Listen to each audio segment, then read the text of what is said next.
Definitely a content warning on this one for suicide. A lot of talk and depictions of suicide. Also flashing lights. Even worse, there are a lot of names for me to mispronounce.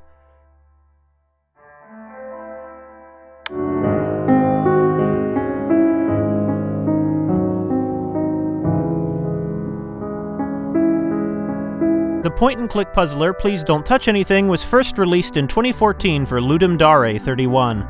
In March 2015, a larger version appeared on Steam that has since undergone further expansions, but is apparently complete, for now. The developer Four Quarters consists, as the name implies, of 4 individuals: Dmitry Lagatov, Dmitry Karimov, Alexander Vartazarian, and Alexander Blinch-Goroslavets. Yes, by coincidence, 2 of them share names with the other 2.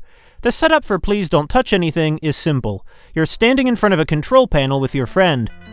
Hey man! Man! I need to take a bathroom break. Stay here for a moment. Wait, what's this panel for?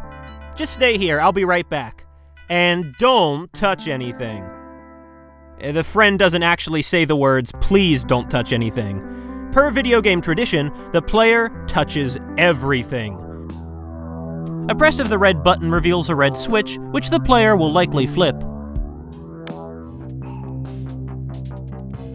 This nuclear explosion blasting the city to ash is most likely the first ending the player will see. The player never learns whether the screen shows a video feed or a simulation, whether the city is real or only digital. The VR remake implies the city is a real place, however, and that the player is inside an office somewhere near it. Before the nuclear detonator goes off, the player can hear sirens, and the walls tremble with the explosion. Since the title is Please Don't Touch Anything, I will call the mysterious panel the Anything. The basic gameplay loop has the player searching the Anything for more buttons, switches, and cryptic clues to reach new endings, all of which are represented by a series of 25 lights to the left of the restart lever. Each new ending the player discovers will cause another light to glow yellow and add an additional poster to the wall or detail to the panel. The only exception is the second satanic ending, which alters one of the existing posters. Most endings involve a fantastical catastrophe befalling the city on the screen, presumably killing thousands of people. Whether the city vanishes down a sandworm's gullet, or cracks in two after a megaton punch of an earthquake, or comes to life as a bunch of cute bouncing marshmallows, a pull of the restart switch will see the city reappear, and the Anything return to the condition in which the friend left it. The puzzles prove as enigmatic as the Anything itself, making zero sense as the functioning of an actual machine. To the left of the screen is a list of instructions. 1. Grab your screwdriver. 2. Gerbabu your hammer. 4. Work. Not only is this list apparently out of order, but item 3, which follows 4, appears to be a series of random numbers and equal signs. Beneath that, in addition to the other obscure symbols on this sign, is a complicated equation and the word correct written upside down. To give a sense of the Anything's bizarre logic, the ladder-like design on the right of these instructions depicts a series of Roman numerals that act as a code. Entering this code reveals a lever that, when pulled left, activates a 10-integer panel. To find a number to input, the player might think to solve the equation for the variable d. However, the math is irrelevant. Instead, the player can simply enter the digits from the top or bottom halves of the equation to trigger different results. Entering 8232 activates an input that allows the player to travel centuries backwards or forwards in time. Note also that grab is misspelled as gerbab. Using the screwdriver to open the top right panel, the player can discover a set of 4 color buttons. GRBB represents the input green, red, blue, blue, which unlocks an ending where the city becomes somehow color inverted and upside down. Obviously, while they follow some kind of sense, these directions are useless if read rationally, and the Anything is baffling as a machine. In addition to buttons, it has a slot for a diamond, this precious stone hidden elsewhere in the Anything. Over the course of finding the 25 endings, the player learns that the Anything is a nuclear weapon control mechanism and a time machine, and, in addition, can summon a demon, contact space aliens, pilot a drone bomber, and cause earthquakes. Most of these esoteric inputs into the Anything apparently kill thousands of people. Someone even put a note reading, "Don't do it," in an attempt to discourage the player's search. Even so, the tone overall remains light. Laid-back electronic music promotes relaxation and thought rather than tension or concern. The characters are unseen abstractions, and so the player has no concern for the game world. This is why Four Quarters originally released the game under the title The Second Thought. You have second thoughts after killing everybody. Most of the ending icons that fill the wall are irreverent pop culture references, including to other video games, such as the Stanley Parable. For example, one ending, only available at midnight in real life, that sees the city disintegrated by a laser, corresponds to a poster of the Death Star approaching Earth, which yells, "Fuh!" like a rage comic. You remember those? However, Please Don't Touch Anything generates tension via the introduction of legitimately frightening elements. As I mentioned, the Anything can summon a demon. Blood dribbles out of the screen and down the walls while an eyeless face flickers glimpses of its fleshless jaw. The music becomes ominous and abrasive. Horror elements do not undercut the mostly goofy tone, but their presence produces an unease that permeates the whole game. In probably the strangest ending, if the player smashes the red button with the hammer, the Anything itself bleeds, and pulsating tumor-like flesh and a jiggling fetus-like creature burst forth from its surface. In a panic state, at least the first time, the player must smash the blobs of pulsing flesh to bring down the creature's shield and strike blows against it before the dripping blood pushes the restart lever. Success triggers a full-screen image of three strange symbols that, so far as I know, have no relevance for anything else in the game. And what's with this music? Belying the comedic tone, the Anything is terrifying. A demonic machine with diamonds and planetary inputs on which thousands of lives unknowingly hang in the balance, and the insides of which throb with blood and viscera. Please Don't Touch Anything is slow-paced, but Blinch's chill electronic music and the random, scary, goofy nonsense struck me as Let's Play bait. Perfect to overreact to at a camera for children. Oh my god! Oh god!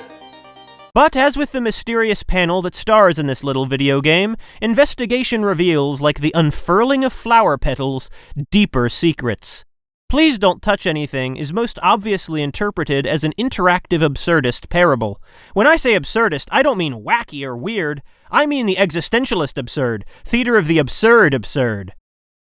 Theater of the absurd is a term coined by the critic Martin Esslin in 1961. Esslin and later writers used the phrase to refer to mid-20th century plays written and performed mainly in Europe, particularly France. These are plays like The Bald Soprano and Rhinoceros by Eugene Ionesco, Ping Pong by Arthur Adamov, and probably most famous of all, Waiting for Godot by Samuel Beckett. From Waiting for Godot, it's the bipolar idiot savant and deranged brain damaged tramp slave clown, Lucky! To every man his little cross. Until he dies. And is forgotten. Depending on who you ask, the theater of the absurd ends with Esslin's selection of authors, or continued on with work such as Tom Stoppard's Rosencrantz and Guildenstern Are Dead, or maybe even began before the 1950s. In common English language use, absurd means ridiculous. The absurd of the theater of the absurd is not absurd in this conversational sense, although the events in these plays are certainly also ridiculous. Rather, the absurd here is that of existential philosophy, as Albert Camus most famously explored in his 1942 essay, The Myth of Sisyphus, part of a book of the same title. Camus argued that the absurd is an emotion, a logical position, and the fundamental and adversarial relationship between the universe and human consciousness. Humans have a problem other animals do not. We wish to live meaningful lives, but this is impossible because the universe in which we find ourselves is meaningless and arbitrary. It is 610 feet wide, which is about the length of 2 football fields. Why? What is interesting? Why do we exist? Ultimately, human rationality cannot understand existence. You teach me that this wondrous and multicolored universe can be reduced to the atom, and that the atom itself can be reduced to the electron. All this is good, and I wait for you to continue, but you tell me of an invisible planetary system in which electrons gravitate around a nucleus. You explain this world to me with an image. I realize then that you have been reduced to poetry. I shall never know. To will is to stir up paradoxes. Everything is ordered in such a way as to bring into being that poisoned peace produced by thoughtlessness, lack of heart, or fatal renunciations. Hence, the intelligence, too, tells me in its way that this world is absurd. This sense of emptiness and lack of external justification cause people to feel estranged from the world and from themselves. In a universe suddenly divested of illusions and lights, man feels an alien, a stranger. His exile is without remedy. Hence, in the novel from which he adapted the myth of Sisyphus, Camus called his absurd hero Meursault the Stranger. Furthermore, whatever meaning this stranger might seek is predicated on being alive, and so is irrevocably marked for annihilation. All those moments will be lost. In this sense, life is always meaningless. If the only significant history of human thought were to be written, it would have to be the history of its successive regrets and its impotences. For Camus, the only important question of philosophy is whether suicide is better than life in this meaningless universe. What do we do now? Wait? Yes, but while waiting, How about hanging ourselves? it might give us an erection. An erection? More on that later. The absurdist playwrights, as Estlin himself emphasized, didn't consciously identify with each other or consider themselves part of a literary movement. Rather, responding to the material and social circumstances that dominated Western Europe after World War II in the midst of the Cold War, decolonization, and the disintegration of faith in both religion and scientific progress, these writers independently hit upon absurdist modes of storytelling. And that's how it is on this bitch of an earth. What defines the theater of the absurd? It's not enough to possess absurdist themes. The theater of the absurd, Estlin wrote in the introduction to his book of the same title, has renounced arguing about the absurdity of the human condition. It merely presents it in being, that is, in terms of concrete stage images of the absurdity of existence. The theater of the absurd owes as much and probably more to Artaud and the Dadaists and Surrealists as to existential philosophy. The structure of the play also must be absurdist. Ironically, Camus' own absurdist play is not theater of the absurd to Estlin because it illustrates absurdist philosophy through traditionally good drama. Plays of the theater of the absurd have no story or plot to speak of. These are often without recognizable characters and present the audience with almost mechanical puppets.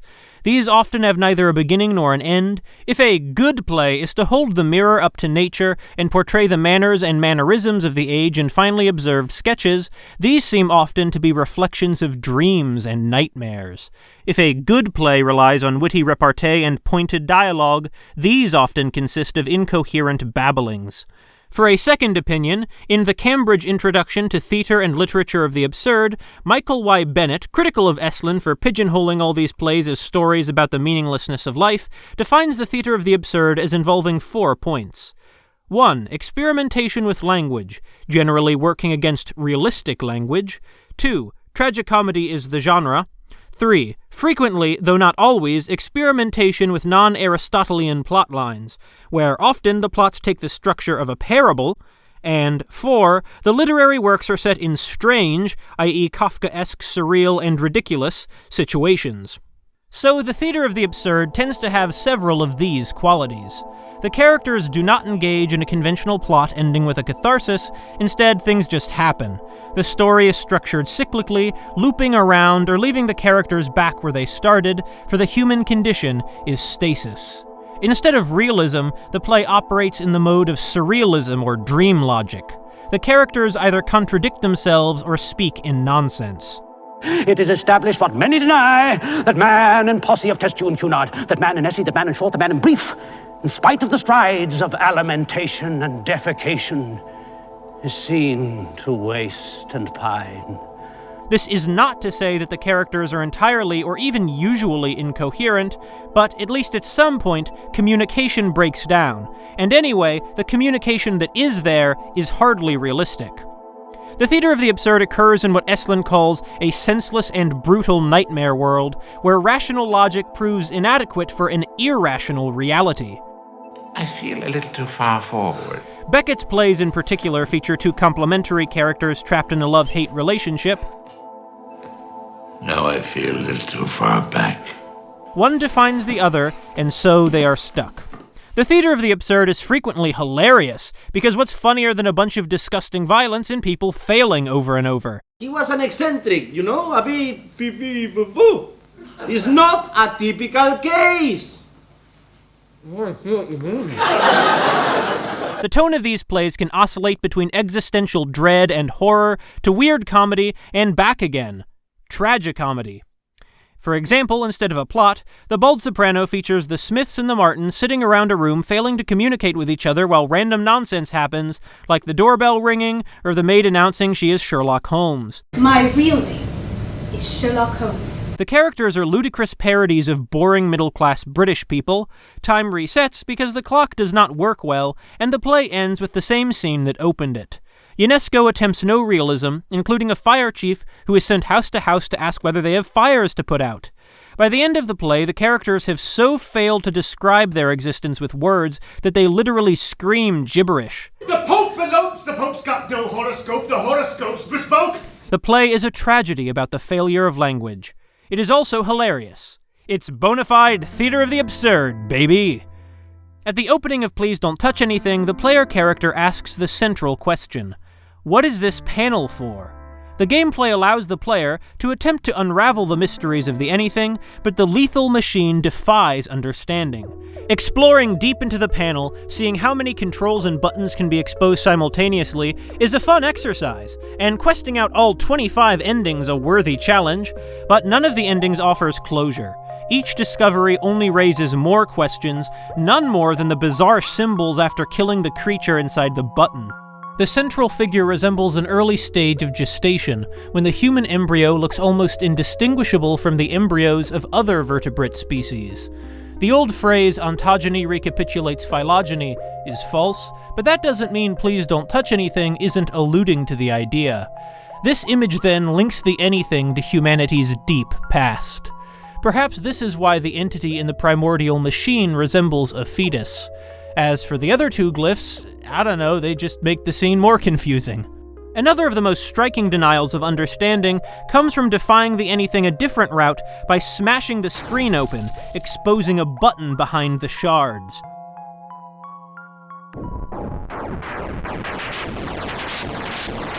Pressing the button causes a goofy Illuminati conspiracy-style pyramid to appear and crash the game, as though the anything is involved in an even vaster scheme that the player can never understand or is somehow secretly controlling human history and is trying to stop your program before you learn too much. This conspiracy at least controls the very fabric of Please Don't Touch Anything's reality, as it can shut off the software itself. The cave paintings visible under a blacklight imply the anything's presence in the Upper Paleolithic. After attaining the 24 other possible endings, an alternative version of the opening dialogue plays out. This time the friend answers your question. It's just a coffee machine. And why is it so strange? I don't know, it just appeared here one day. Sometimes it shows ads on the screen. You can order some coffee while I'm gone. There's the red button.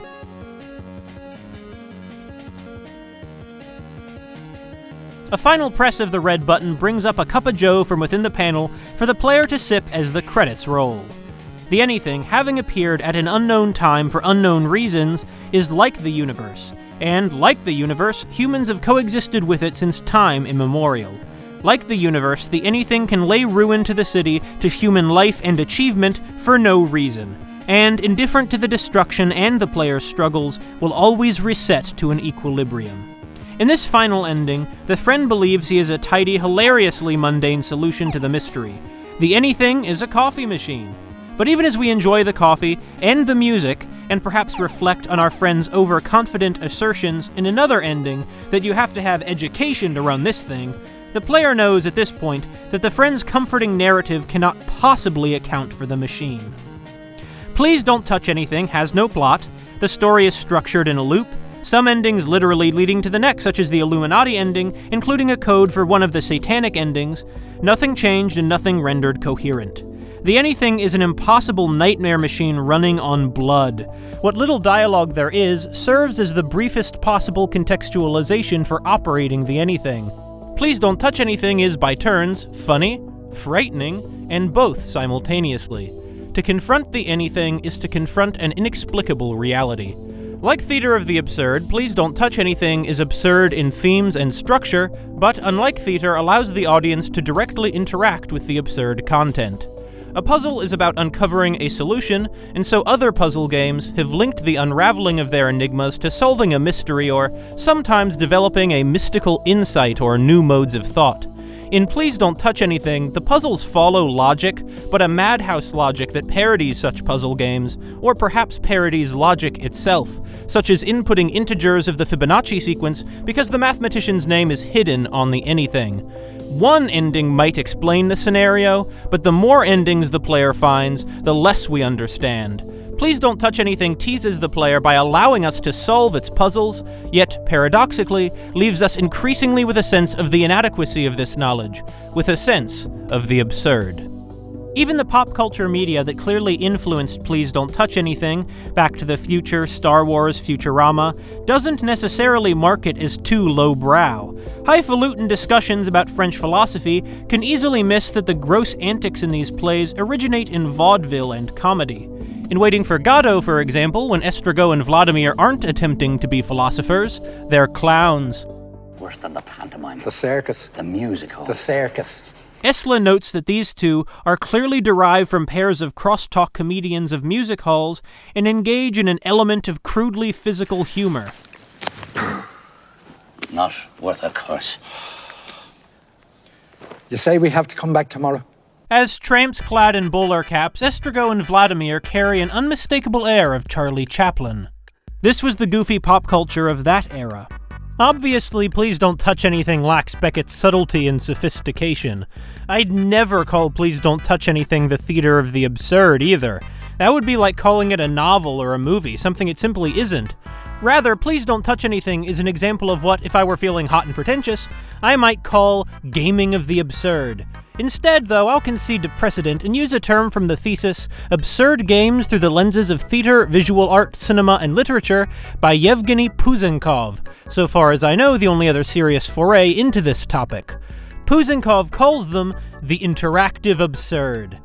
The theater of the absurd renounced arguing the absurdity of the human condition and simply presented it. The interactive absurd does the same. By my criteria, to be interactive absurd, a video game needs to meet most of these conditions. Absurdist themes evident from the action as opposed to the story. So, for example, if the story talked about life being meaningless or absurd, but the gameplay still featured the player saving the world from an evil monster and becoming a badass hero, it wouldn't be interactive absurd. The central gameplay makes the player feel absurd or engage in an absurd system, such as dealing with a bizarre, unexplained rule set.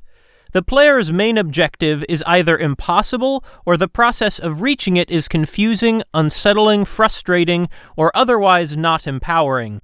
No plot or otherwise a non-conventional structure, as in no 3-act structure, no building action, climax denouement, no clear bosses or level progression or escalating challenge. The story loops or repeats indefinitely. There is no ending, or the ending fails to resolve the story or uplift the player. Dream logic more than realism. Exposition or communication fails or is experimental and strange. The setting is a senseless and brutal nightmare world that defies rational logic. 2 central characters stuck in a love-hate relationship like in Beckett always helps, but that's pretty specific. A tone that bounces between dread and comedy, tragicomedy, paradox and contradiction, a small number of characters in a cramped, strange, ambiguous setting. If a video game has absurdist themes, that doesn't automatically count as interactive absurd. It must be structurally, aesthetically, and thematically absurd. At least ideally. We'll see how well even I can stick to these criteria. Really, this is more of a lens through which to analyze video games than it is like some kind of taxonomy. In Please Don't Touch Anything, the anything sometimes boots to a game called City Boom, in which the player controls a bomber plane and, using limited ammunition, must raise the skyline. The rain of bombs and side-view perspective of a city remind me of nothing more than an inversion of Missile Command. By today's standards, Missile Command, the 1980 Atari game designed by Dave Toyer, is extremely simple. IBMs and smart bombs and bomber planes rain death on 6 cities that stand in what graphical limitations depict as a bleak, otherwise empty wasteland. The player controls the sole light in this level plane, the missile command outpost from which we launch defensive missiles to intercept the enemy projectiles and defend the 6 cities. The game only stops when the player fails and all 6 cities are destroyed. Missile Command is a product of the Cold War and, if you can believe it, left Toyer with long-lasting nightmares about nuclear annihilation. Working on the game for 6 months, I internalized a lot of the stuff, so I'd have nightmares about nuclear attacks. You know, in my dream I'd see a white streak going across the sky just like in Missile Command, and I'd be up hiking in the mountains and I'd see it hit in the valley like in Sunnyvale, and I'd see the explosion, and I'd know that the blast was going to hit me in like 15 seconds, and I'd wake up in a cold sweat. Toyer intended Missile Command to inspire horror. That the only ending is complete destruction was not only standard arcade design, but a deliberate decision on Toyer's part. Well, that was the whole point of the game, was to show that if there was ever a nuclear war, that you would never win. So that's why there's no end. This is not itself an absurdist premise, but the structure of the game certainly is. The player hectically defends the 6 cities against an unseen and unspecified foe. The 2600 version's instruction booklet claims the attackers are aliens, but it doesn't really matter in terms of the message that the mechanics and structure send. The details are trivial and pointless. Regardless of how skillful the player is at intercepting enemy projectiles, in the end, the assault overwhelms us. The screen flashes wildly, and, with a hollow sound like wind blowing, the wasteland returns to silence as though no life is left. Loss is inevitable, as Camus wrote, but we can still defy our fate to the bitter end. To some extent, Missile Command also loops indefinitely. Upon inserting another quarter or hitting the start button, depending on the version, the row of cities pops back to wholeness, all so tiny against the landscape that the change is barely perceptible, and missiles rain down until the sky flashes with death, and the world, again, falls lifeless.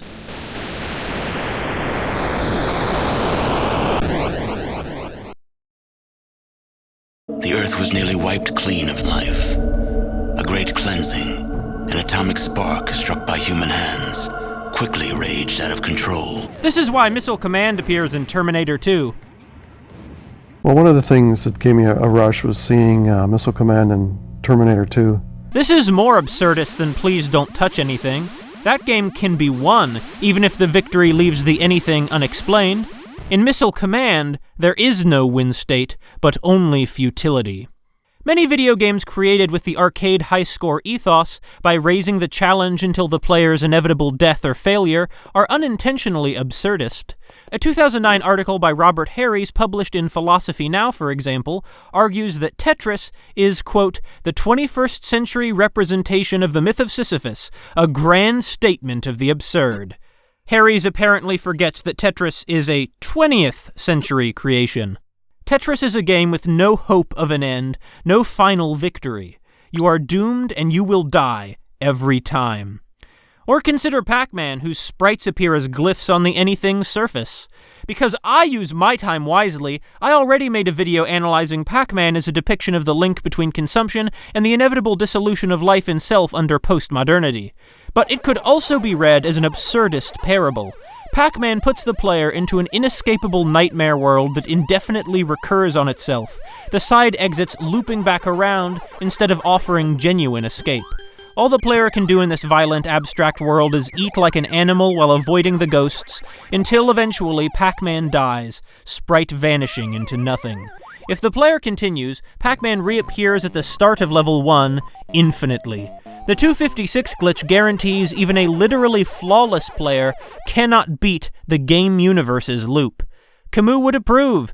There is no hope for escape or redemption, but people will still try to get as far as they can. While Pac-Man sequels continued to be doomed struggles, surreally pairing fruit and keys with alien creatures trapped in mazes, Missile Command sequels, while maintaining the basic gameplay, toned down the existential questions. Following the lead of the 2600 release, the 1995 Missile Command 3D paints over the nuclear war text of the original with an alien-fighting sci-fi scenario, though still doomed to defeat. There have been other remakes of Missile Command in addition to many clones. Most favor the sci-fi theme to soften the blow. A more interesting variant that does the opposite is the typing game Intercontinental, released by Alice Lai in 2017, though the executable is just called Missile Command. This time there is a single abstract city, or in this case bunker, in a wasteland. When the player types out the incoming text, the intercepting missiles automatically neutralize the corresponding ICBM. The text is mostly informal and irrelevant snippets of thoughts and conversation from the last survivors. Seems an oversupply of beans leads to an outbreak of flatulence. Not something you want in a bunker. Rather than treat the nuclear war as an inevitable fate, the text pins the blame on leaders who won't admit they're wrong. This isn't just fate, it is something that's been done to us. Humanistically, the text reflects on trips that can now never be taken and intimate contact that will never happen again. The absurd becomes more haunting when applied to humanity at large rather than to a single individual. Meaning is truly erased only when no sapience remains to consider the lives that came before it, to embrace the pleasure of living, or to consider itself. The final ICBM is saddest of all, and no missile launches to stop it. I love you, I miss you, I wish you were here, I wish you were here, I love you so much, I love you so much, I love you so much. See you soon.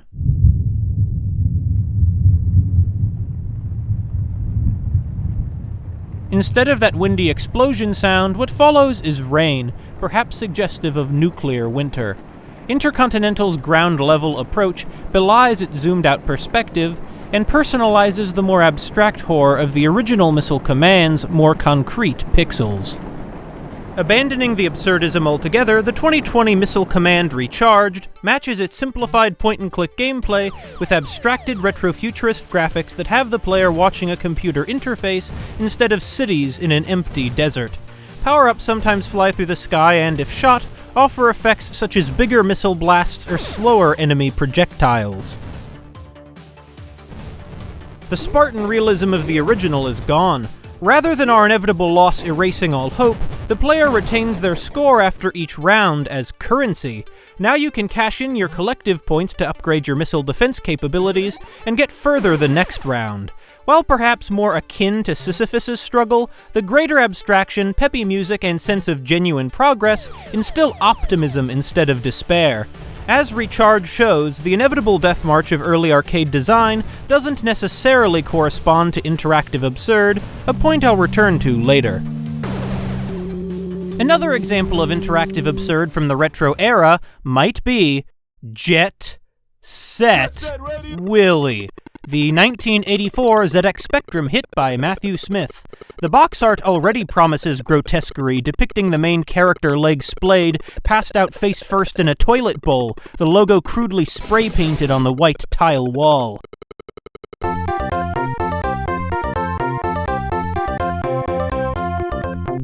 On startup, Jet Set Willy, well, shows the copy protection. But afterwards, Jet Set Willy plays a crude chiptune rendition of Moonlight Sonata before the screen alarmingly flickers like the nuclear explosion that ends Missile Command with all the colors of the rainbow, while the story scrolls beneath the logo. The player character Willy, wealthy from his adventures in Smith's previous hit Manic Miner, has bought a huge mansion. As the instructions explain, Willy, quote, found friends who really know how to enjoy themselves at a party. After a particularly boisterous night of drunken revelry, all Willy can think about is crashing out in his 4-poster. But in an ironic reversal, his housekeeper Maria won't let him into his room until all the discarded glasses and bottles have been cleared away. And so the player must find all the glasses and bottles in the mansion before midnight. Though from hostility, the instructions don't specify how many glasses and bottles there are, or that very few of the items are glasses or bottles. The first one the player sees, for example, is a faucet, and the second a lamp on the wall. There are apparently 83 total items, which the instructions also never state outright, but the programming reportedly counts some items as more than one. And because in Jet Set Willy's world even the instructions are not what they seem, the time runs out at 1 a.m., not really midnight. This may or may not reflect a rushed product, but the result is still unclear exposition and demoralizing, frustrating gameplay. Depicting the nouveau riche as disgusting and profligate to the point of somehow summoning demons through their indulgence, Jet Set Willy might parody the idle rich in a manner similar to, yet exactly the opposite of the supremely boring space cases of the Bald Soprano. Probably unintentionally, but still. He was the handsomest corpse in Great Britain. He didn't look his age. Moonlight Sonata suggests at least a ponderous tone, and the Penrose triangle behind the title suggests an illusion or impossibility. The Penrose triangle is the symbol of the developer software projects, but selecting an impossible shape for Jet Set Willy's logo specifically might be significant, given that the company's other releases at the time did not similarly incorporate the triangle into their logos. Jet Set Willy, sadistically difficult in a manner video games are not anymore, was notable for allowing the player to explore a large, contiguous world in a non-linear fashion. The screens are tightly designed, many becoming a Donkey Kong-style challenge. Like the original Mario in that groundbreaking hit, Willy cannot change direction after jumping and dies if he hits the ground after falling for a short distance. While this feature is frustrating to anyone used to modern platformers, at least in Donkey Kong, the perilous path to reach the end of the level is clear, whereas in Jet Set Willy, the player with no saves and no continues must follow a certain strict path, often discernible only through trial and error. Sometimes walking off a screen in one direction will get you somewhere where you're just stuck. Unfriendly, unintuitive details abound. What player would guess that Willy can climb through staircases from certain angles? At the touch of any enemy, many seemingly ordinary objects, and even Maria, Willy dies, his generous rainbow of extra lives dwindling. Why do the flag and the roof vent turbines on the yacht hurt Willy? Only their distinctive red color and the paranoia that Jet Set Willy instills might cue in a first-time player that these innocuous objects are trouble. After death, Willy respawns at the same point he entered the room, which can sometimes result in protracted game overs. Yeah, just keep falling. Though existence is murderously hostile to Willy, the miner cannot fight back, lacking even the limited offensive capabilities Mario finds in Donkey Kong. According to Smith, this is because video games should not promote violence. The copyright-infringing music, as you may have noticed, is like nails on a chalkboard. People thought so in 1984 as well. A contemporary article by Chris Bourne in World of Spectrum magazine calls the music unutterably disgusting. Smith himself claims he programmed the music to become more irritating the more lives the player loses, the note's pitch decreasing and length increasing. Though I agree with Bourne that it's hard to notice.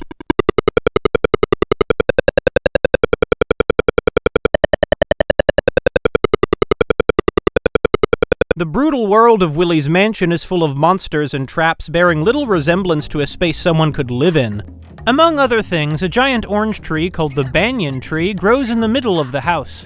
At the base of this tree are a demon, what appears to be a spinning giant computer chip, and a green vortex. Other enemies include a giant moving Swiss Army knife, walking pliers, rabbits that periodically pirouette like a blender's blades, and some kind of fanged human heads climbing the walls on 6 legs like insects. Did the party guests somehow leave monsters behind?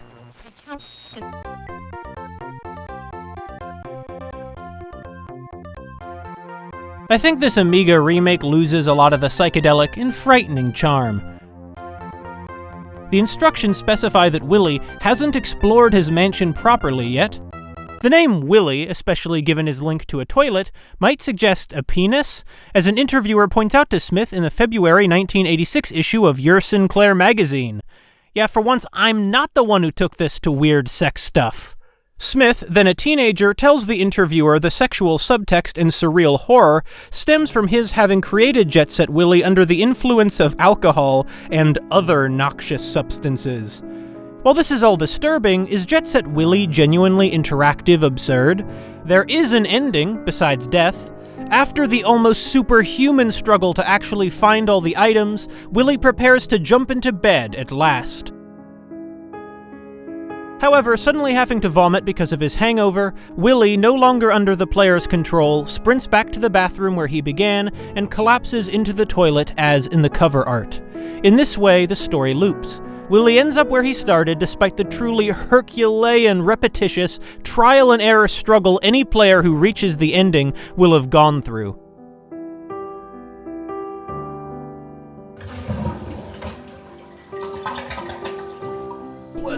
However, for the majority of players, Jet Set Willy will always recur anyway. Though you practice for hours, you'll fail over and over again, each game over signified by a naked foot squishing you like something out of Monty Python, and, like Sisyphus, return to the bathroom to repeat the task. Jet Set Willy obviously eschews any realism. One area, the Nightmare Room, even has Willy walk through a dream haunted by ghostly images of Maria.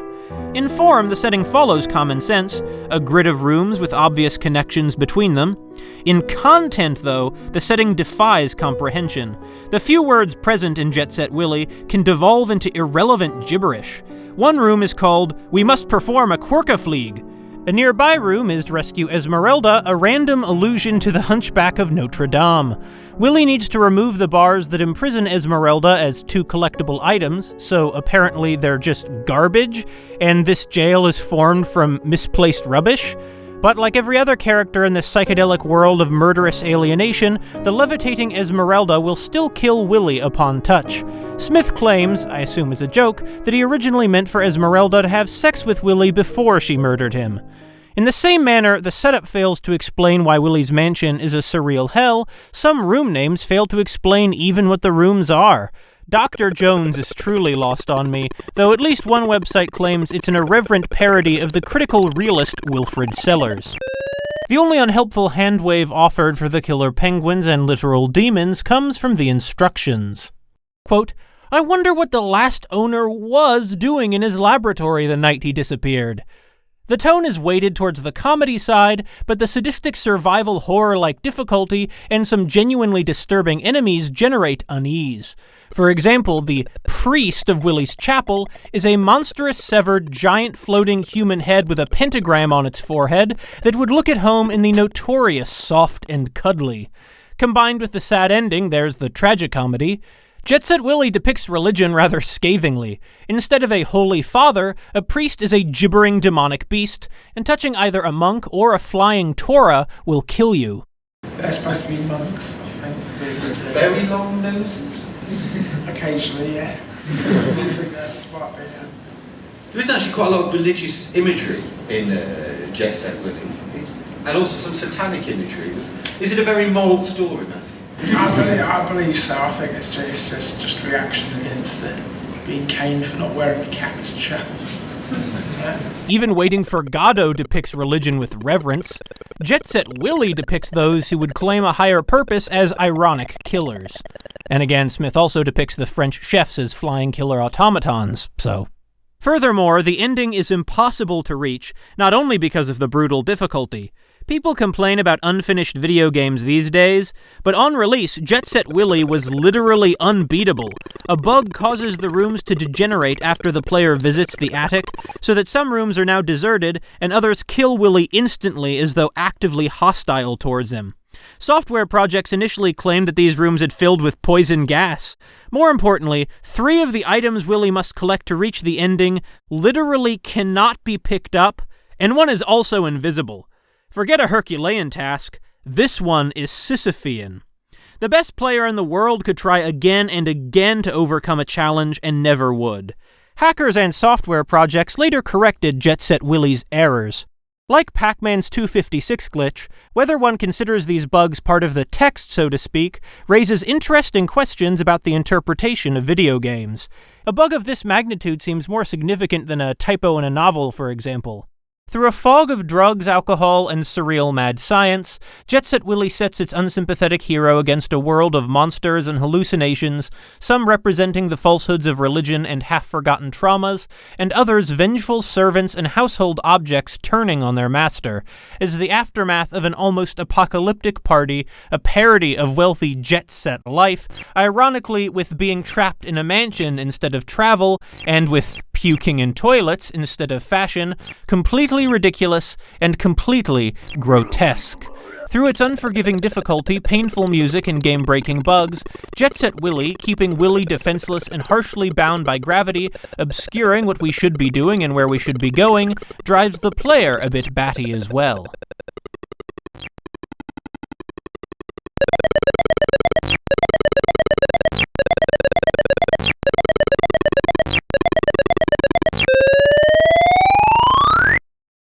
Set Willy 2, apparently occurring after Willy returns from the hospital to discover space aliens have renovated his mansion, typical daily life, is largely an expansion of the original, with the same goal and many of the same rooms, though now Willy also cleans up junk on an alien planet. Today this would be more similar to an expansion pack or DLC as opposed to a sequel. But in Set Willy 2's ending, before Willy can collapse into the toilet, he inexplicably reappears in the central cavern, the first stage of Manic Miner, though it's now renamed, "Oh shit, the Central Cavern!" as though Willy is talking. The entire Manic Miner series is thereby recontextualized as an eternal loop of platforming hell. A rather gruesome ending. Perhaps this is Willy's fate for having interfered with the ancient technology in these mines. Do other more recent video games qualify as interactive absurd? As part of the same thesis as absurd games, Yevgeny Puzankov also released 4 original absurdist video games. The first, A Single Bug, presents a tutorial for a ridiculously complicated video game, but forces the player to hit the quit button before the video game can start. This, presumably, is the single bug. The player is denied any knowledge, resolution, or answers by the abrupt ending and asinine rule set on which the tutorial quizzes you. Recalling the color of the Titan testicles you need to birth a deity is simple, but I hope you took notes on which combination of choral syllables translates to Dutch. This is an unconventional story structure, to say the least.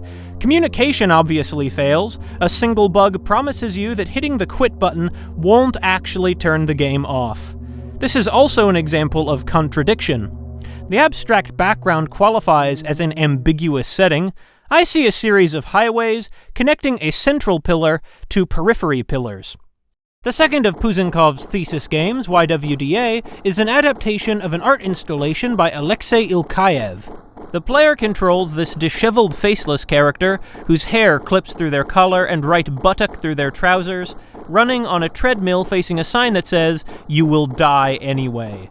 To run, the player simply alternates pressing the A and D keys.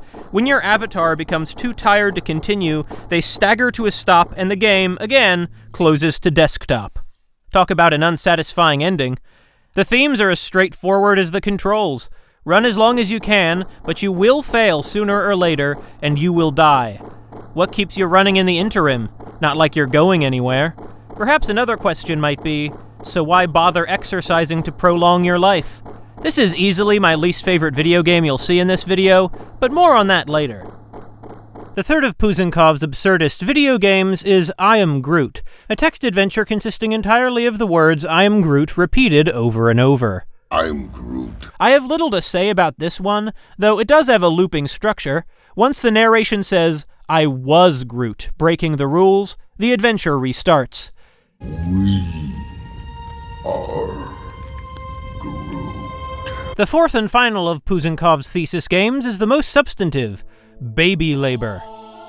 More a digital play than a game, Baby Labor is a series of dialogue choices with a graphical interface. In the first act, the player takes on the role of a person conducting a job interview with Baby Boy Jackson, who, though adult-sized and capable of speech, acts like a real baby. He forcibly makes himself the center of attention, and mentions as his weakness the soft spot on his head where his skull hasn't finished forming. Describe your dream job. Putting shapes into wrong places. Destroying things. Screaming. In the second act, you confront Baby Boy Jackson over how he disrupts and abuses his co-workers. He screams to make other people do his work for him. What's the difference who does it? Even worse, he just refuses to wear a shirt. In the third act, you report Baby Boy to the unsympathetic HR leader, who turns out to be an identical giant baby, Mr. Jackson, the high-up who let Baby Boy Jackson into the company in the first place. Presumably, they're related. In the fourth act, Baby Boy Jackson has risen through the ranks to become your boss. He's corrupted the workplace culture so that now screaming until people do what you want, and of course never wearing a shirt, is company policy. The demanded shirtlessness comes across very differently if we're playing as a woman. Baby Boy's insistence that the player character pick him up might be analogous to bribery or sexual harassment. From personal experience, I can assure you that babies do not respect personal space. Hate is a strong word. It's the right word, but still. In the fifth act, Baby Boy Jackson fires you because you don't have what it takes. You're not enough of a giant baby to make it in this toxic culture. In the sixth and final act, the player is leading a revolution against Baby Boy Jackson, who's transformed into a levitating celestial being that screams about salvation. The people deny your godhood, though you never see any other revolutionaries. The music pumps one up for a final boss battle of some sort, but Jackson says, "Mercy," and causes a star to explode. Like a single bug and YWDA, Baby Labor crashes and, if rebooted, restarts from the title screen. For Puzankov, key elements of an absurdist video game include limited or disempowering player choice and a lack of a cathartic ending. Baby Labor satisfies those requirements. No matter whether the player is patient and obsequious, or instead cusses out their boss, there is a single anticlimactic ending.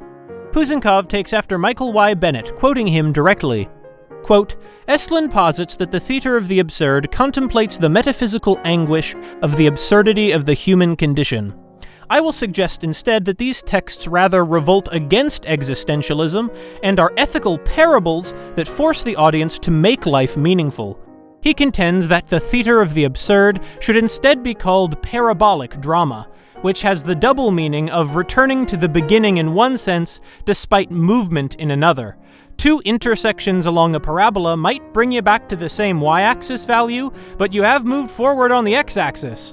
Or the other way around, depending on which way the parabola opens. Hence, Puzankov values parables as absurd. I've already characterized multiple video games as parables, and we ain't even got to the Stanley Parable yet. And Baby Labor is a parable too. This interactive theater conveys an unsubtle message. The corporate structure incentivizes and rewards toxic behavior, nepotism, abusing interns, taking credit for other people's work, ignoring complaints of harassment, to the point that a literal giant spoiled baby would thrive in that environment. Returning to my standards for the interactive absurd, Baby Labor certainly follows dream logic more than realism. The characters ultimately fail to communicate, Mr. Jackson dismissing the player character's justified complaints against Baby Boy Jackson, and in the climactic showdown, you and Baby Boy seem to be talking more past each other than to each other.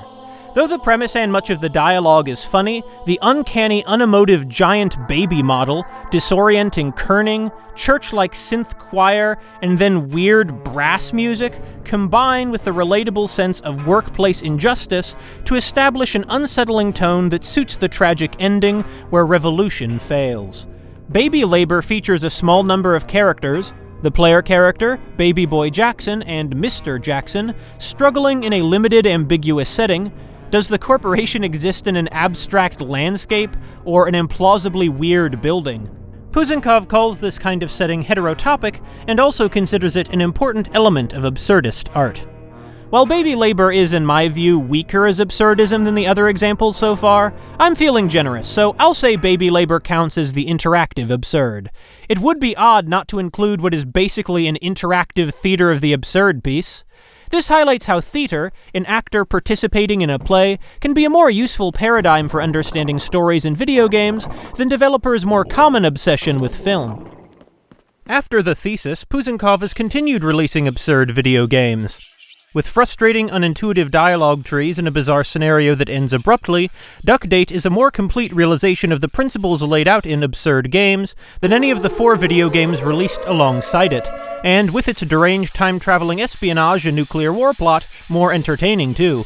The text is also even harder to read, as Puzankov not only keeps up the bizarre kerning, but gives the cyborg assassin duck we're dating a vowelless accent. Whether this unappealing art style reflects a deliberate choice or limited resources is hard to say. The player initially seems to have all the power in this relationship, being able to rewind time to avoid flubs with our date, though this still results in irritating dialogue repetition. Often I wondered if I was actually making progress at all. But in the end, the cyborg duck reveals that she faked the time travel to manipulate us, and I suppose it rigged the clock too, as well.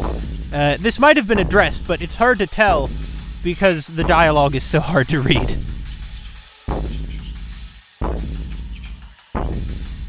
There's little need to dwell on how Duck Date satisfies the interactive absurd criteria, as it does everything Baby Labor does, and better. But Baby Labor's business-focused setting seems more topical, and seems more common in absurd video games than Duck Date's faux romance. At least in all the absurd games I found. The workplace, given its perpetual repetition and oppression, provides a potential subject for absurdist video games. The social criticism of the next absurd video game is much milder than Baby Labor, though, yet also more acerbic. These buttons are meant to convey the meaning of choice and the impact of the decisions you make. After all, choices carry tremendous meaning and consequence. Didn't you know that? Go ahead. Why don't you try picking one of these buttons to press, and we'll see what your choice says about you. How fascinating. Did you know that 94% of all people who select that particular button are sexual predators? In one of Please Don't Touch Anything's endings, the anything prompts the player to hit an increasing series of buttons before displaying the message, "You got the job, Stanley." Well, the restart lever flips before the screen finishes spelling Stanley, but there is little doubt what office worker 4 quarters were referring to, especially since in the 3D remake, the narrator chips in, "Well, this is certainly different," thought Stanley. Stanley worked for a company in a big building where he was employee number 427. Since its release in 2011, Davey Redden and William Pugh's The Stanley Parable has inspired no small amount of critical attention, but I only found 3 articles acknowledging a connection between it and the theater of the absurd. In one of these, the author Amanda Lang calls The Stanley Parable a work of absurdist surrealism. She adds, "There's a bit of Camus to it." Lang proceeds to critique it on the basis of its commentary on narrative conventions and choice in video games. Most analysis takes this angle, and rightly so, but The Stanley Parable is an outstanding example, maybe the outstanding example, of the interactive absurd. The second article, Absurd Games by Puzankov, only passes over The Stanley Parable in one sentence to mention it is not absurd because the experimental, inconsistent, unreliable exposition gives the player the goal of ruining the story and hence a goal. Puzankov believes that an absurdist video game must subvert the feedback and telegraphing of video game mechanics, such as obscuring whether the player has been hit by an enemy. In this understanding, the narrator of The Stanley Parable provides clear feedback, and hence the video game cannot be absurdist. While I agree that a lack of player feedback or telegraphing is one possible method to introduce absurdism to a video game, I believe that the recursive structure and frustrating narrative of The Stanley Parable deliver an absurdist, parable perfectly fine in their own way. The third article, the academic paper Paradox and Pedagogy in the Stanley Parable by Antranig Eric Sarian, argues that the Stanley Parable uses strategies from the theater of the absurd to reveal that authorial domineering is inevitable in interactive fiction, where choice has to be limited at some point. Sarian is right to bring the theater of the absurd into the discussion. Consider the promises of paradox and a failed quest for meaning in the game's Steam page description alone. You will have a choice, you will have no choice. The game will end, the game will never end. This world was not made for you to understand. Of course, the next sentence says meaning begins to arise, but that's true of the theater of the absurd. The meaning in those plays is that life is absurd, and sometimes that people should live in defiance or contentment anyway. For those unfamiliar with the Stanley Parable, it's an early first-person exploration game. A disembodied but not omniscient storyteller, played by Kevin Brighting, constantly narrates the action. The player controls Stanley, an office drone who, in a parody of the video game player, presses the buttons a screen tells him to. One day, the orders stop coming, and Stanley's coworkers vanish, forcing him to explore the surreal amorphous office building, where windows open onto a blindingly white void and hallways bend into themselves at impossible angles. When Stanley came to a set of 2 open doors, he entered the door on his left. This was not the correct way to the meeting room, and Stanley knew it perfectly well. Sarian writes about Redden referring to these 2 iconic doors as the contradiction at the heart of the Stanley Parable, as the conflict between third-person, past-tense narration, and the reality of the choice still to be made creates a sudden paradox. The narrator intends to deliver a parable about defying authority as represented by Stanley's AWOL boss and the mind control facility. But the player is able to defy the narrator to seek legitimate freedom, reaching 12, 15, or 17 possible endings depending on what you consider an ending. Although this passageway had the word escape written on it, the truth was that at the end of this hall, Stanley would meet his violent death. However, each ending resets back to the beginning, leaving no trace that it has happened. Even the end credits roll, only to snap back to the office. Following the narrator's intended story to achieve the ironically named Freedom ending takes Stanley out of the building, but because Stanley has achieved this supposed liberation by obeying every command, we are not free and hence have not legitimately escaped. For the only time in the Stanley Parable, our control over Stanley, or his control over himself if we are his mind, is wrested from us. Paradoxically, this freedom leaves Stanley as an automaton without even the choice of where to look. And, of course, dumps him back in the office.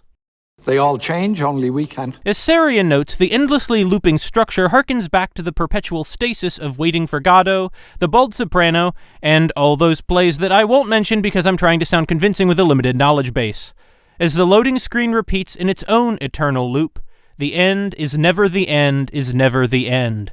Attempts at understanding the world break down into incoherent nonsense. Simply by the act of moving forward, are we implying a journey such that a destination is inevitably conjured into being via the very manifestation of the nature of life itself? Whoa.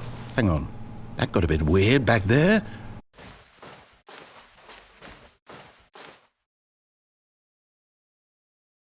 I wonder what he found. He'll understand soon what I was trying to tell him. He needs me.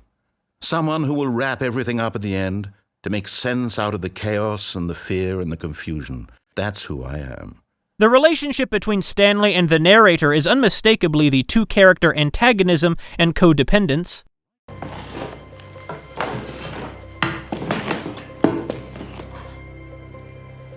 Did I move? No. The Stanley Parable is both funny and, at times, genuinely disturbing, like wandering around the dusty, silent ruins of abandoned assets.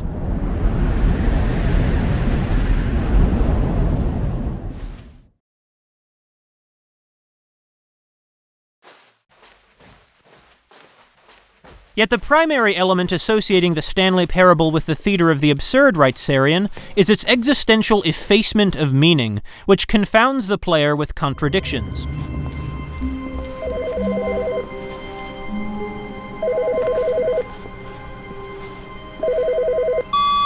Hello. This is a recorded message scheduled either by you or a person in your place of work. The purpose of this message is to warn you about the dangers of recorded messages. If at any time you believe you are listening to a recorded message, please terminate it immediately. Everything contradicts everything. Even the narrator is a recording. That's the idea. Let's contradict each other. The Stanley Parable is about more than the rather niche topic of the limits of choice in video games, though, or Sarian's concept of parodying the inherent didacticism of choice in branching story structures. On the path to the choice ending, the narrator interrupts the gameplay and forces the player to watch a ridiculous 1960s-style PSA on choice. Note that, paradoxically, the player is given no choice but to watch it. Already mocking the importance of choice, Telltale and other developers at the time repeated as a marketing buzzword, Redden and Pugh use this scene to mock rationality itself and the idea that choices in real life matter. Remember that unlike here, the real world makes sense, and at no time should you make a choice that does not conform to rational logic. If you find yourself speaking with a person who does not make sense, in all likelihood, that person is not real. The PSA ends by embracing the absurd. If you begin to wonder if your choices are actually meaningful and whether you'll ever make a significant contribution to the world, just remember that in the vast infiniteness of space, your thoughts and problems are materially insignificant, and the feeling should subside. In the insanity ending, Stanley finds himself trapped in a miniature loop of rooms paralleling the broader loop of endings. He notices that, in classic Source Engine style, he lacks a body, and then that his situation makes no sense, and, worst of all, he is not in control of his own actions. In this story, that is the definition of insanity. I must be real, I must be. Can anyone hear my voice? Who am I? Who am I? And everything went black. A woman named Mariella finds Stanley's dead body. The narrator says this about her. She thought to herself how lucky she was to be normal. I am sane. I am in control of my mind. I know what is real and what isn't. But then she remembered the meeting she had scheduled for that day. The very important people whose impressions of her would affect her career, and by extension, the rest of her life. The narrator reveals that Mariella, a supposedly normal person, also lacks control of her life. She is under the power of those very important people who run society. The apartment ending also hits on this theme. Having trapped the player in a cramped facsimile of an apartment with a mannequin wife, the narrator ridicules the idea that Stanley could ever lead a meaningful life, a life of meaningful control over his world. Every button that he pushes is a reminder of the inconsequential nature of his existence. Now he's pushing a button. Now he's eating lunch. Now he's going home. Now he's coming back to work. He imagined that he came to two open doors and that he could go through either. At last, choice. It barely even mattered what lay behind each door. The mere thought that his decisions would mean something was almost too wonderful to behold. And he called it the Stanley Parable. It was such a wonderful fantasy, and so in his head he relived it again, and then again, and again. Surely there's an answer down some new path, mustn't there be? Perhaps if he played just one more time. But there is no answer. The narrator is talking about the player at this point. It's the player who must push buttons to advance the dialogue, who has no choice but to obey the dictates of the game world's order, as the office representing Stanley's eternal imprisonment rematerializes around him, replacing this illusion of freedom the apartment momentarily provided. But how different is that from the player's real life? The player likely also lives at the whim of their boss. The player also probably lacks meaningful choice. Most of our choices are petty. Which of several similar businesses to work at? Which of several similar brands to buy? Until the days blur. The player, like Stanley in this ending, is so excited for a real choice that they retreat into the same video game fantasy over and over, looking for answers. But the Stanley Parable, at least, will never provide you genuine escape. With Stanley's death, these endings step beyond the parameters of choice in video games to point to the absurd in relation to humdrum human routine at large. Compare the narrator's comments in the apartment ending to what Camus wrote about the origins of the absurd in human emotion. Rising, streetcar, 4 hours in the office or at the factory, meal, streetcar, 4 hours of work, meal, sleep, and Monday, Tuesday, Wednesday, Thursday, Friday, and Saturday according to the same rhythm. This path is easily followed most of the time. But one day, the why arises, and everything begins in that weariness tinged with amazement. The Stanley Parable, pushing the player to defy the narrator in a setting of workplace oppression so familiar as to become banal, also pushes the player to ask, why? Leaving aside their real-world implications, Sarian notes 4 endings as offering different possible solutions for the infinite regression. Each of them provides a possible answer as to how the player may find liberation within the game, yet these different answers conflict with one another and fail to provide overall closure. The quest for a purpose in life here takes the form of a quest for genuine choice. By telling his parable, the narrator attempts to construct meaning out of the universe of the video game. The player, by controlling Stanley, also attempts to search for meaning in this universe, probably contrary to the narrator's incomplete story. But even if the player exactly follows the narrator's instructions, both fail to answer the fundamental question about the disappearance of Stanley's co-workers, or to free Stanley, to whatever extent Stanley is a character and not an empty shell for the player to pilot like the boss piloted him using the mind control facility. His own life in someone else's control? Never!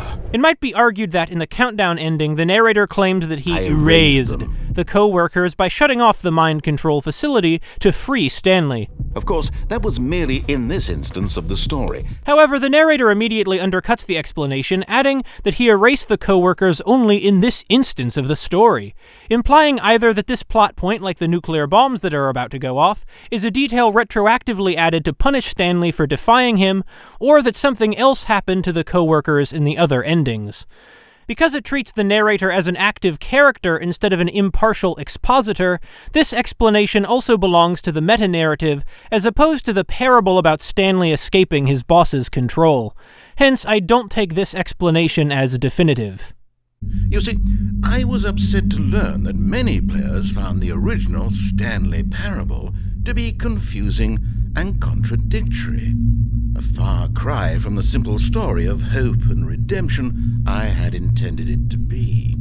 One might object that the narrator is not attempting to find meaning, as he's apparently controlling the nightmare building in which Stanley is trapped. On the contrary, the narrator might be God, might be the meaningless universe against which Stanley or the player struggles. This seems to be the case in some story routes. That's the other problem with this game, there's too many bloody endings.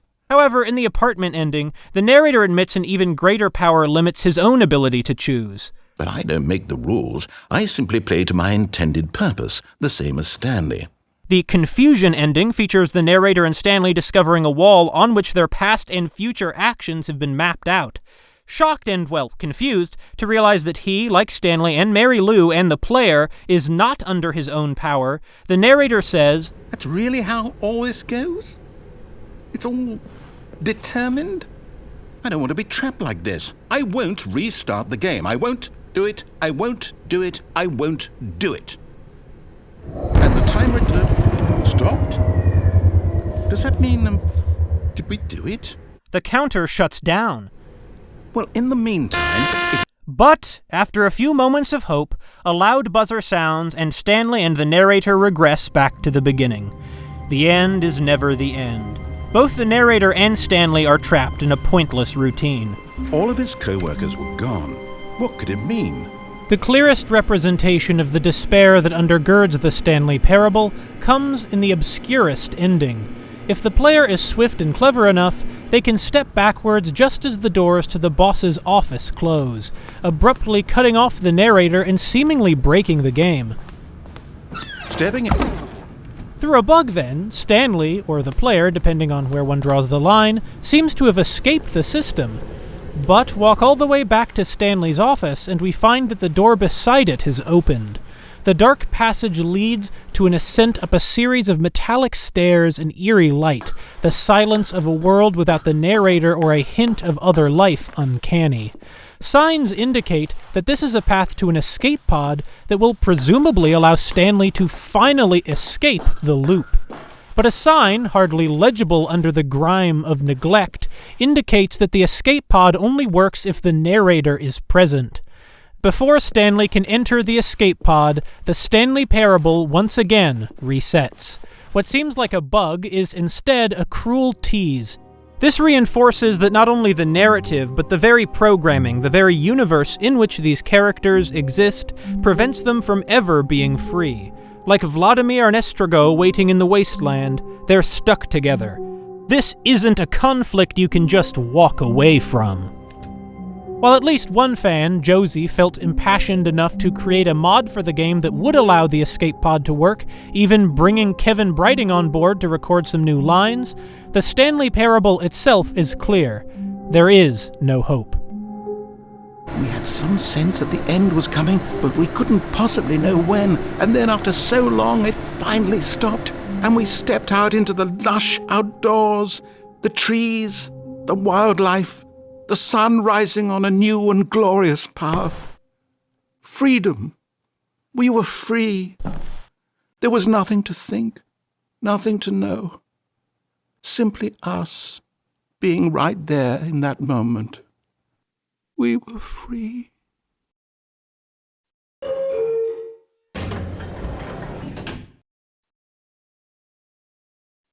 The space ending even forces the player to pursue the route Camus pondered: suicide. Here, though, Stanley's protracted suicide is an escape from the narrator demiurge rather than a power that is beyond either. The narrator, despairing, concedes that suicide is the only true decision open to Stanley. It looks like you wanted to make a choice after all. Well, this one is yours. The museum ending adds a female narrator who reflects on Stanley and the narrator's predicament. You can stop the program before they both fail. Push escape and press quit. There's no other way to beat this game. As long as you move forward, you'll be walking someone else's path. Stop now and it'll be your only true choice. Whatever you do, choose it. Don't let time choose for you. Don't let time... The death in this crushing machine seems more final. The Stanley Parable does not reset unless the player goes to the pause menu to manually restart. Closing the video game, exiting this digital universe for real, is analogous to suicide. The bleak conclusion of the Stanley Parable, hidden behind wry sarcasm, appears to be that suicide of one kind or another is the only way to exert human will against the power of an absurd existence. If we can't do that, at least we can laugh. The Stanley Parable is not the only intellectual meta-absurdist comedy in video games. The 2001 Grasshopper manufacture game, Flower, Sun and Rain, written by Suda Goichi and Oka Masahi, is part of the Kill the Past series.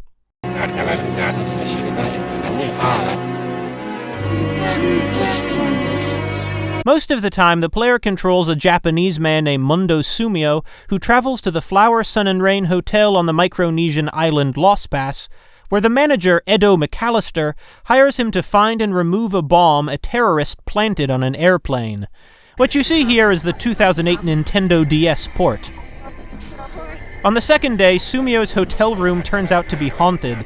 He and two very unhelpful women exorcise the wrathful spirit just in time for Sumio to watch the airplane fly overhead and explode.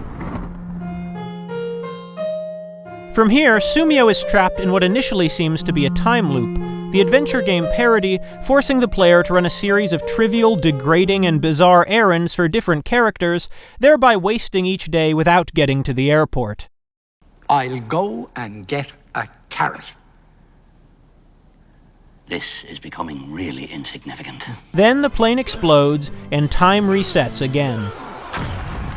To further mock your cruel struggle to escape the island and find your true self, your ultimate goal, as in Jet Set Willy, turns out to be a toilet, which you can only access by completing a chain of math problems like a bootleg of Math Blaster. They're not even hard, just boring. Much like Please Don't Touch Anything, the central gameplay, when Sumio takes a break from running down highways for minutes at a time, involves totally irrational logic puzzles, reading through articles in a guidebook searching for numbers to arbitrarily enter into every lock, camera, and broken bicycle.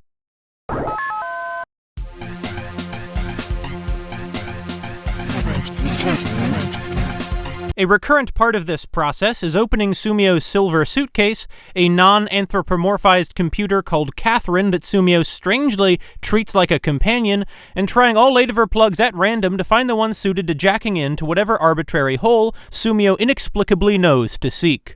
Fumbling with the Catherine hardware leaves the player feeling ridiculous. As a literal silver case, Catherine itself, herself, puns on the title of Flower, Sun and Rain's predecessor, The Silver Case, the mystery of the political, metaphysical silver case so central to the backstory of that video game, here diminished to a silly computer that, in the ending, vanishes without explanation. The player character Sumio becomes about as fed up with the nonsense and tedium as the player.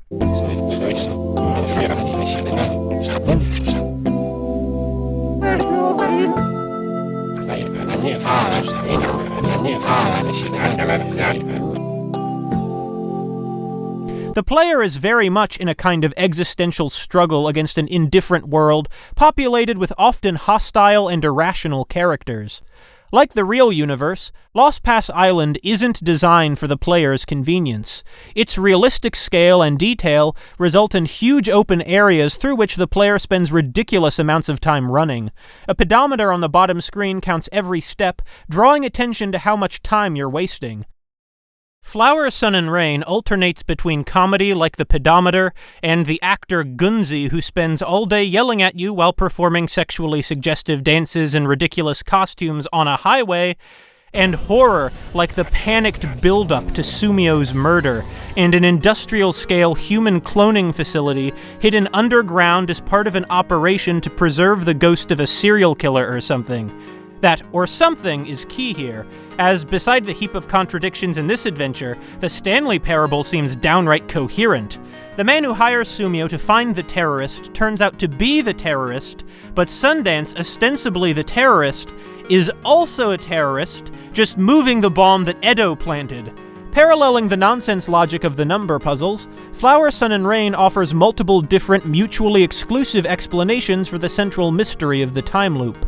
Morishima Tokyo claims it's the result of two supernatural artifacts called Silver Eyes coming into contact on the island, but the next day the implication seems to be that there wasn't a time loop at all, but instead a series of 17 different bombs blowing up 17 different airplanes.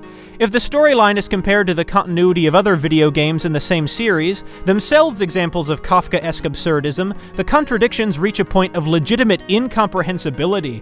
Sumio apparently grew up on Lost Pass Island in Micronesia, but somehow also grew up in a Japanese village called Mikumo.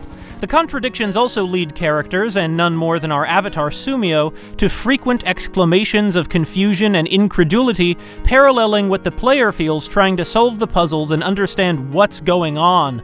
There are sometimes lapses into ludicrous dialogue.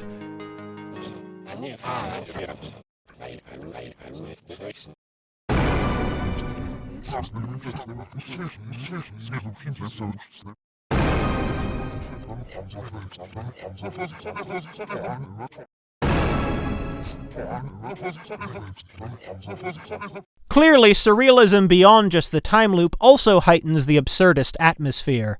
For example, the terrorist Sundance murders Sumio on the 12th day, then, in some kind of alternate reality on the 14th day, a hyper-competent teenager named Toriko strikes a deal with the terrorist that somehow brings Sumio back to life.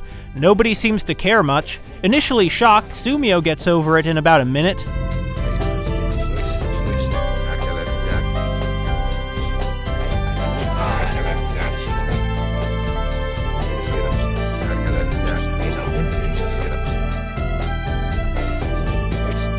At another point, running around a tower 24 times activates a giant robot that blows up the airplane, ending day 17. Nobody mentions this has happened ever again. Oh, and on the 5th day you meet Maria, a drunken angel. She blasts off like a rocket ship.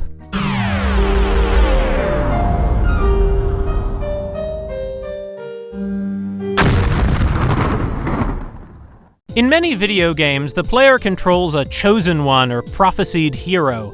Flower, Sun, and Rain parodies this idea too. From the first day, other characters identify Sumio as the island's savior. Rather than undergird a power fantasy, this lofty position contrasts with the reality of boring errands, frequent insults, and these occasional extraordinary events that, after much fanfare, culminate in the same anticlimax that ends the other days. Sumio himself never misses a chance to jeer at the notion he might save the land. The occasions on which the player instead controls Toriko, and for more substantive segments, Yoshimitsu and Remy, make salient that Sumio isn't really so central to the world. The jarring shifts in perspective also leave the player in a constant state of doubt and questioning, as in the Stanley Parable and Please Don't Touch Anything. Lady Ritz, the wise elder of the almost extinct Sundance tribe, calls all these events that happen seemingly to change nothing and be forgotten in the morning a dream. Awkward, blocky character models and, in place of voice acting, eerily distorted whispers and trills constantly draw attention to the artificiality of the game world and of the player's role as a savior. There's even a character named Shotaro whose entire role is drawing attention to how silly this video game is. Instead of saving the island, Sumio apparently blows it up, albeit after Edo has evacuated everyone, and then awakens from the dream of his fugue state. Peter tells him their flight will touch down in the real world. After the credits, the presentation abruptly shifts from the polygonal character models to the distinctive film window system of FSR's predecessor, the Silver Case, the illusion of importance, the dream in which Sumio staves off accepting his past, shattered. Sumio's attempt to escape his trauma, like Stanley's fantasy in the apartment ending, or like the player's attempt to escape the unpleasantness of life by playing a video game, fails. As those who've seen my video Killing the Past with Kusabi Tetsugoro probably realize, the Kill the Past series is rich with absurdist themes and concepts, but none of the other titles reach quite the crescendo of FSR. Whereas they are more dramas with absurdist aspects, Flower, Sun, and Rain is the interactive absurd. There is a definitive ending, however, when Sumio escapes the time loop, which represents not a struggle with the universe, but with a mental illness that follows Sumio's terrorist plot and the deaths of his best friends. Salvation is possible. However, the unsatisfying ending abruptly claims the story about trying to find one's identity in a humdrum world with harsh expectations on its inhabitants was actually about Sumio foiling a nonsensical hyena-breeding conspiracy, but failing because Morishima Tokyo brought one of the hyenas back to Japan. This jarring ending, making little sense even with the context of the Silver Case, helps preserve the overall absurdism. The absurdism remains especially strong as Sumio will remain in a life of futile struggle, as shown in the 25th Ward. Sumio will continue running as long as he can.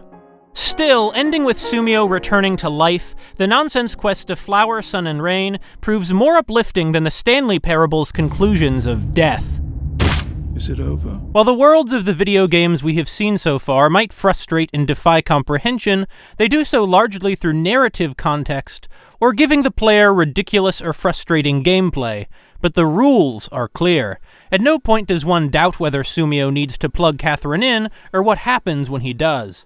So, what about a video game with a baffling, unexplained rule set? In 2014, Laura Suits Clark released Rooftop Cop as part of an art exhibition.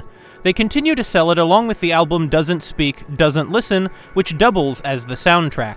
Rooftop Cop is divided into 5 enigmatic segments. These are not conventional levels or chapters because they can be played in any order. For the sake of coherency, I will still call them chapters. None of them except the second have an ending beyond hitting the escape key. None have a win or lose state except the third. Rooftop Cop defies almost every convention of video game structure. According to the Steam and itch.io listings, Rooftop Cop depicts a loose metaphysical timeline in which the cops slowly lose their way. This implies a narrative, but there are no cutscenes, nor is there dialogue or exposition. Unlike Pac-Man or Tetris, the player controls recognizable people in recognizable places, but unlike Missile Command, there's no obvious explanation for all 5 segments. The resemblance they do bear to reality makes them only stranger and more enigmatic. Even Rooftop Cop's Steam banner, 2 dismembered hands, has no clear significance for Rooftop Cop, though images of serpentine hands recur throughout. In the first chapter, the ironically titled A Proud History, these hands appear on opposite ends of an intertwined serpent. The way the hands of the same body shake suggests a closed circuit, and the serpentine form Ouroboros, the system eating itself.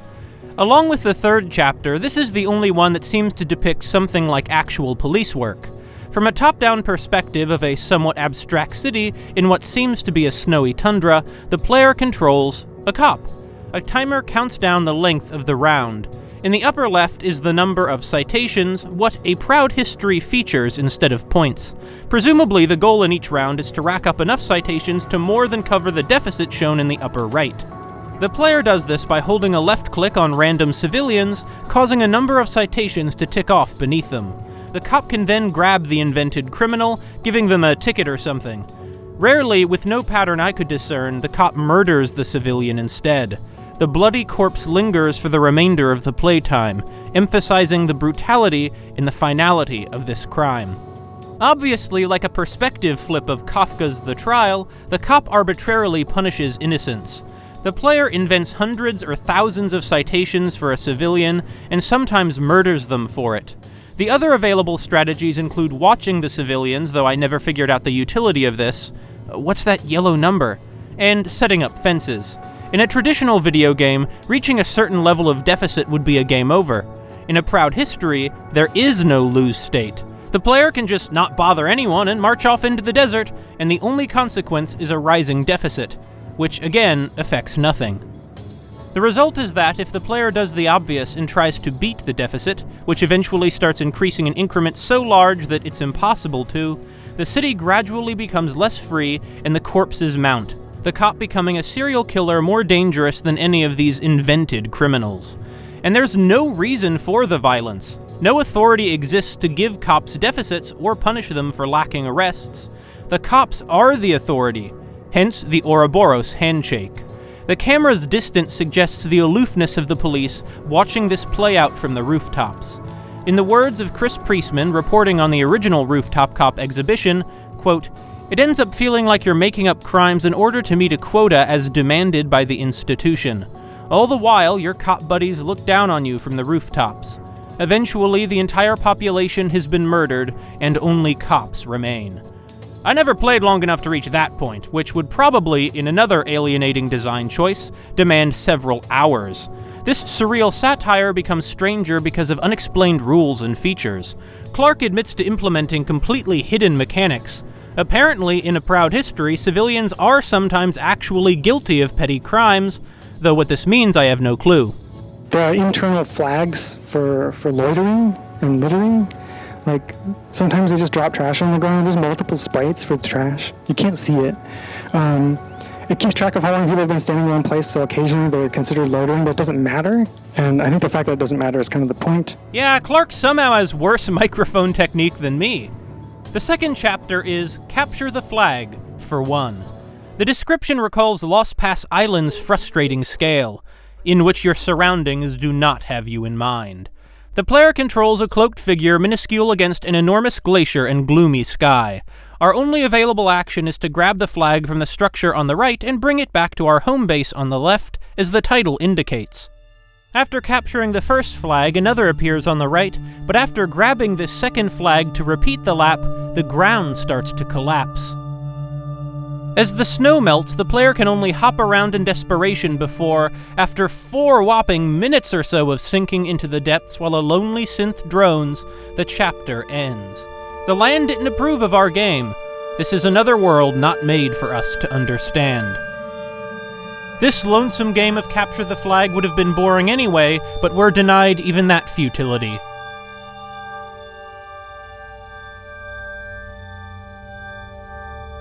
The third chapter, The Data Mines, is the most traditional, with arcade challenge, strategy, a loose state, scoring, and a clear rule set. Returning to the city, the player controls a cop who breaks into a high-rise building to steal items of interest as evidence for more trumped-up crimes. This game was primarily inspired by civil forfeiture. It's like an inversion of Mappy, but with the collapsing floors and bobbing sack of stolen goods, somehow more slapstick. Some evidence includes frozen pizza, coffee cup, unsent love letters, good stuff, cat carrier, sex toy, and new shirt. Rooftop Cop's portrayal of police work continues to be ludicrous and satirical. The cop descends the building by breaking through the floor. On each story is one civilian who will trudge towards a terminal. If the civilian reaches this terminal, the cop is caught, and the round ends. Each item has weight, and while a cop with a heavier load will break through the floors more quickly, too much weight will eventually flatten the officer in an explosion of blood. The player has to strategize, throwing stolen goods off balconies while staying heavy enough to stave off capture. The gameplay puts you in the mindset of a criminal, and we're supposed to be the cops. The police have plainly become nothing but criminals harassing, murdering, and now robbing the civilians. Here too, though, are hidden rules I never figured out. Why does the cop lose weight when the floor collapses? Where a traditional arcade game would challenge the player to beat a high score, the data mines, though reporting the total weight stolen at each game over, does not record this number round to round. The only high score chase would be self-imposed. Even the rules I did figure out are neither forthright nor intuitive. Compare the data mines to the readily accessible logic of Pac-Man or Mappy. The setting becomes even stranger in this segment too, as we can now clearly see that everybody wears something resembling a hazmat suit. The background appears to depict the skyscrapers rising out of water. And why does this building go down forever? In the fourth chapter, God Bless Everyone, a raft drifts forward through a flooded city at a steady pace. Two people begin on the raft, and the player can direct them to move around with a point-and-click interface in a simple RTS. They can use batteries to brighten their dimming lamp, search debris in the water for more items, and use buckets to slow down the raft's progress. Why might we want to move more slowly? To allow more time for scavenging supplies off the rooftops of the sunken buildings we pass. The walls of these ruins snap off any segment of raft that touches them, and rarely will kill people lingering on these lost segments of barge. Usually, instead of dying, the person clings to the side of the building they hit. There's no pattern I noticed. And again, none of these rules are clear or explained. I spent most of my playtime believing the batteries were useless cardboard boxes, and who knows what mechanics are hidden, like those in a proud history. The player can control any survivor on the rooftops the same as those on the raft, though Rooftop Cop seems to only spawn 3 people at once. While these people come in different colored outfits, they all seem to move and control the same. You might believe you must keep the lamp bright or keep the crew alive, but Rooftop Cop defies expectation. There is no lose state or ending. If all the humans die, the raft keeps going. And soon, another building will have people on its roof to bring aboard, if you wish. Once again, as the flooded cityscape also indicates, this universe is not made for humanity. Still, God Bless Everyone is a reprieve. Directing the people to cooperate aboard this raft feels cozy compared to the arcade panic of the data mines, or Missile Command. There is no demand to direct the people to do anything. The passengers will be safe standing near the light. If they stay there, the worst that can happen is an animal snatching some supplies. The title hints at a compassion for these rooftop dwellers, though their peaceful cooperation has plainly come too late.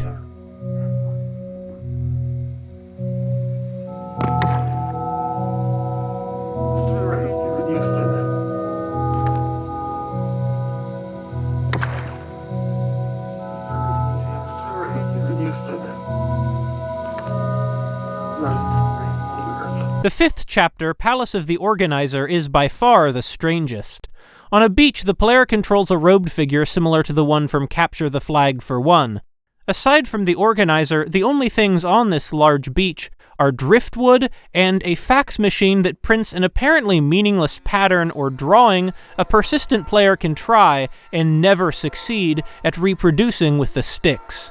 A new pattern prints out on each reboot of Rooftop Cop. Rarely, the fax machine will jam and the player can fix it. Or not. There's no ending or loose state here either, but now there's not even an obvious goal or activity. Given the Organizer's movement speed, I cannot imagine completing most of the fax machine's designs. The beach probably lacks sufficient driftwood for it to be possible anyway.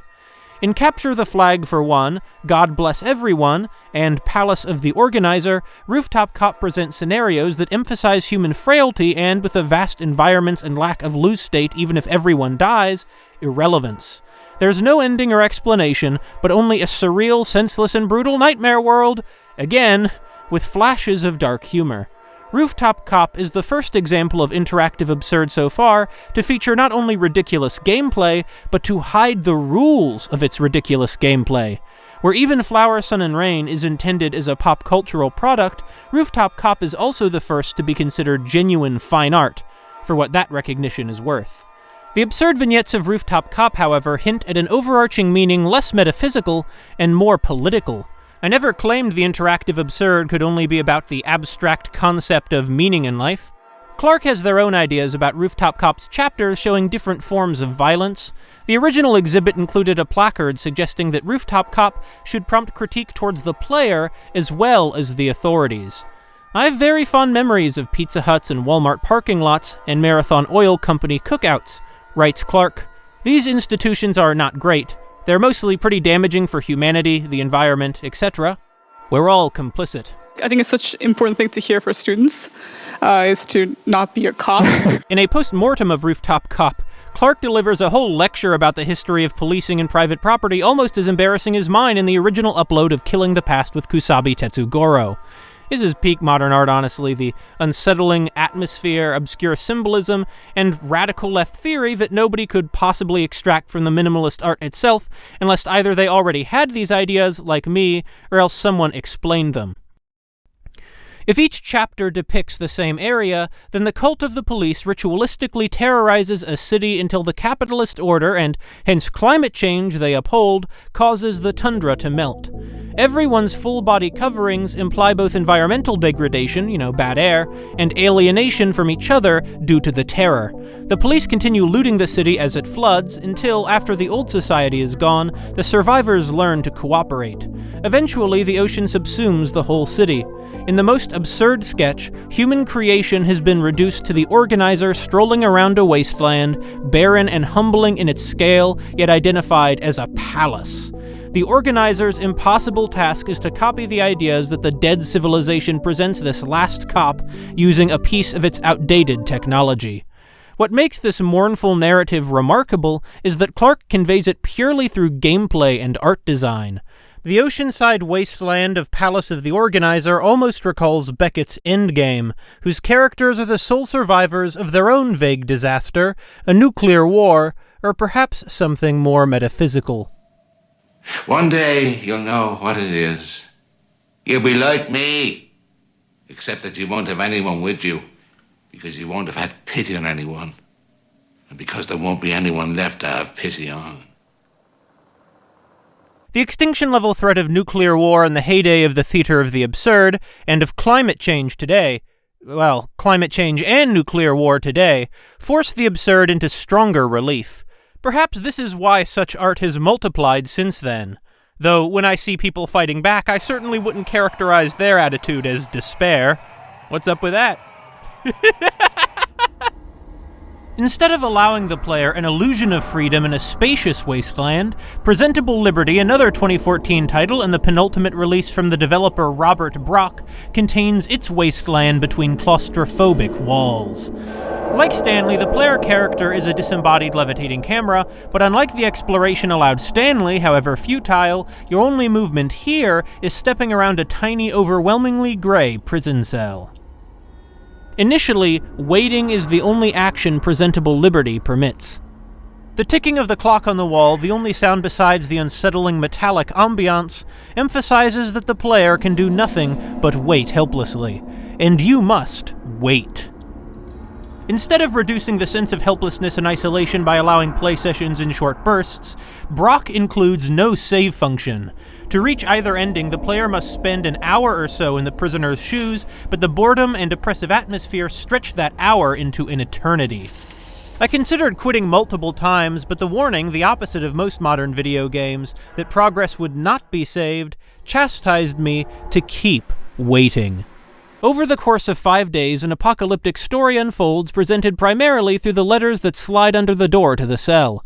A terrible pandemic ravages the city outside, killing almost everyone, but the prisoner is supposedly important because he's immune, and so must be kept both in jail and alive. He also gradually receives items, posters, and furniture that pathetically add color to the cell, including the bug friend with which we cannot interact, and a limited number of poppers that spray confetti over the concrete. The effect is like putting a smiley face sticker on a corpse. Through the letters, the player follows the bizarre tragedies of 4 characters. Mr. Smiley, our assigned happy buddy who, with his children hostage, is forced to keep us happy enough to stave off suicide. Dr. Money, the owner of the prison. Salvador, our best friend who, initially traveling abroad, remains ignorant of the horrors in the city until it's too late.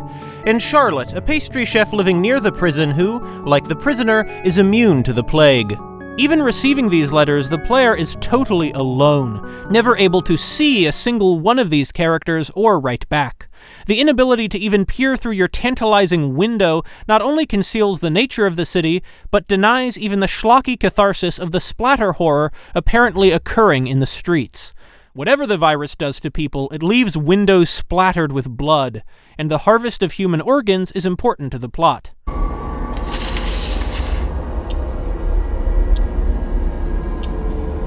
Ah, what a charming poster. Thanks, Mr. Smiley. To distract the prisoner, Mr. Smiley sends video games on a Game Boy parody called Dr. Money's Portable Entertainment Product. Mr. Smiley sells his organs and eventually kills himself to reap the funds for the cartridges, yet all of the games are terrible, and he admits it.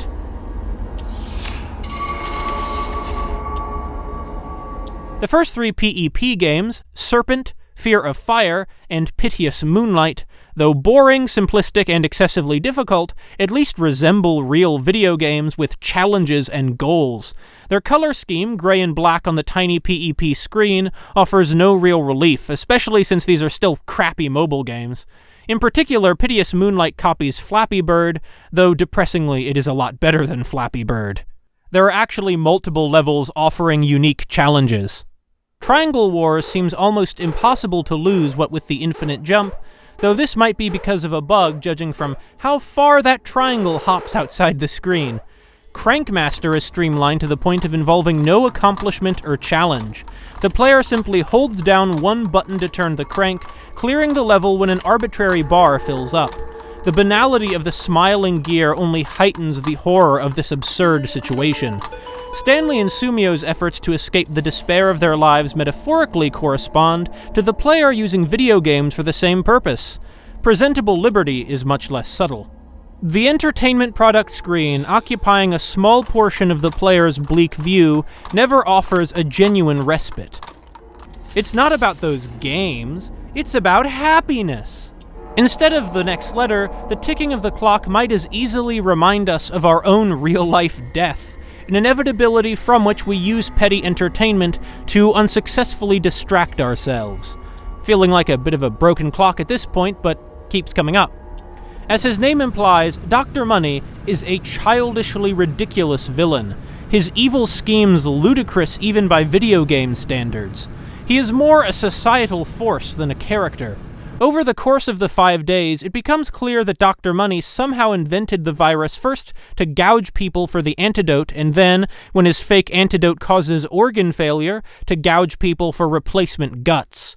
The central focus of Presentable Liberty, the letters, also add a touch of surrealism. No person or machine slips them under the door, they simply appear. While the wait between each letter feels torturous, their high frequency is also ridiculous. On day 5, when Salvador is sneaking around outside, he somehow keeps the prisoner posted about his activities via letters.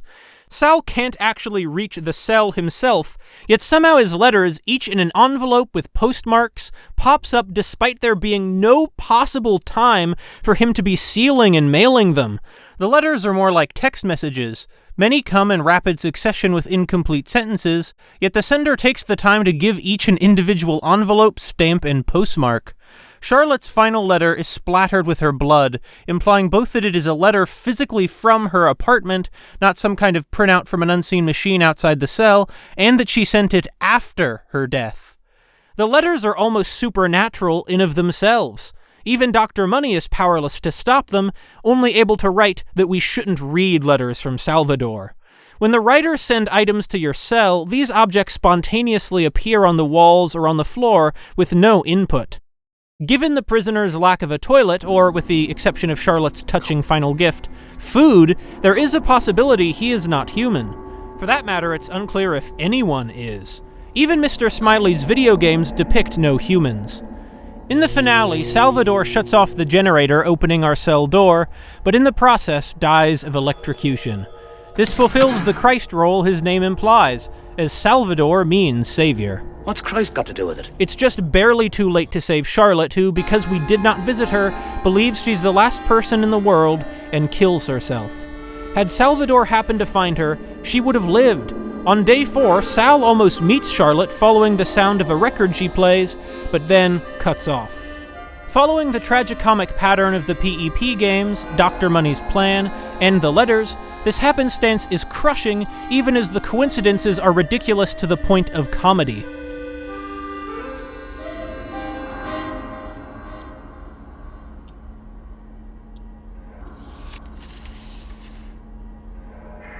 The power out, Dr. Money warns us not to leave our cell, but what person would possibly listen? Well, Merceau would, just to be edgy.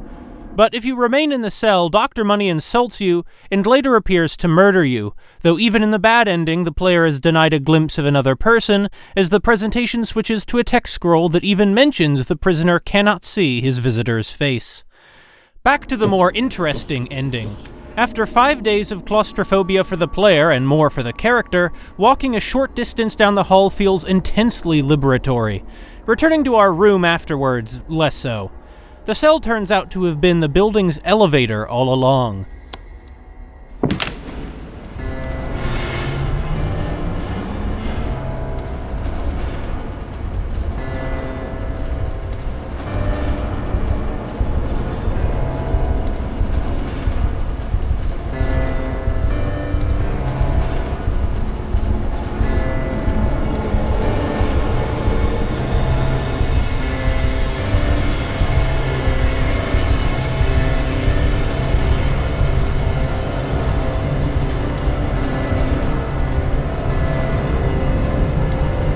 Following an impossibly long descent, I thought the program had locked up, we reach ground level.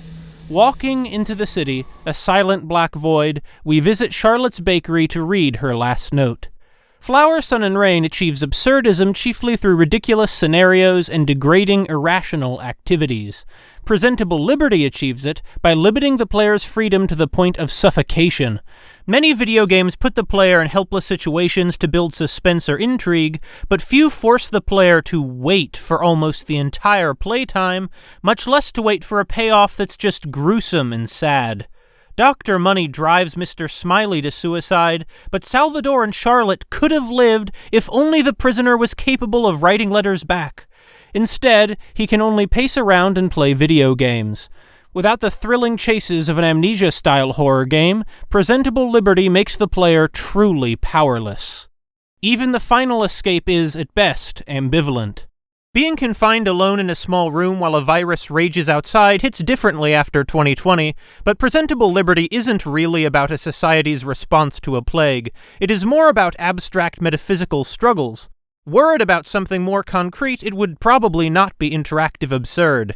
The unseen city dying is more flavor, and thankfully so, as the details about the virus being a bioweapon with a false antidote created by a deceptive elite are awkward when compared to the dangerous misinformation that has prolonged the real-life pandemic. An essay on Medium, for a class I think, by Grace Schlanda, argues that the prison in Presentable Liberty is a metaphor for the grind of alienated labor under monopolies.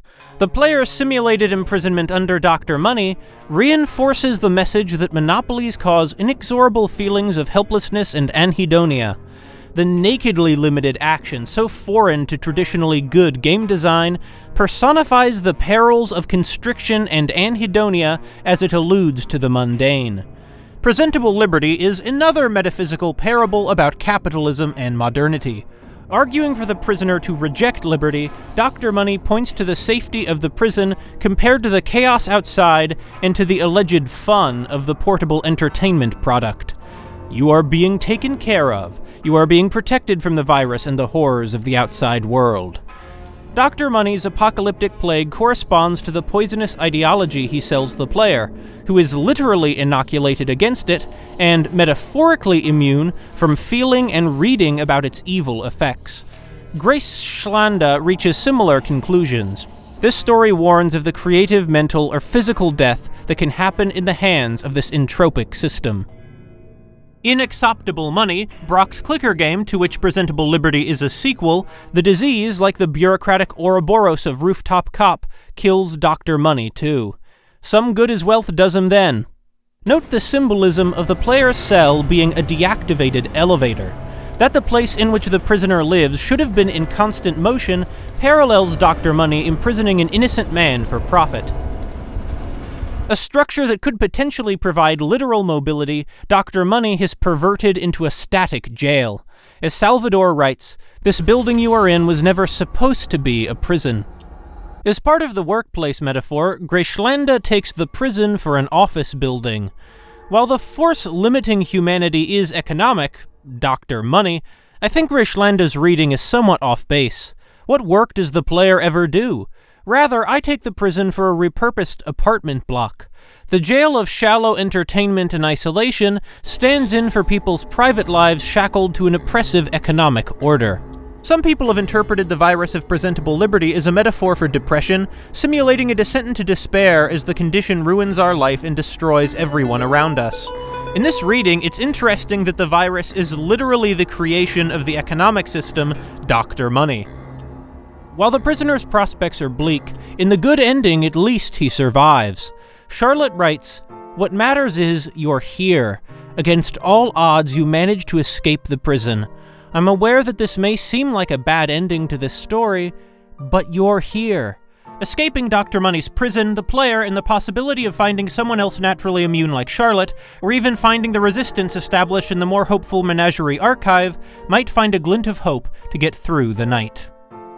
Much like Sumio flies into the real world, at least if he did it at midnight, the prisoner leaves his jail for the wasteland. And so too will the player return to their daily life. We're here.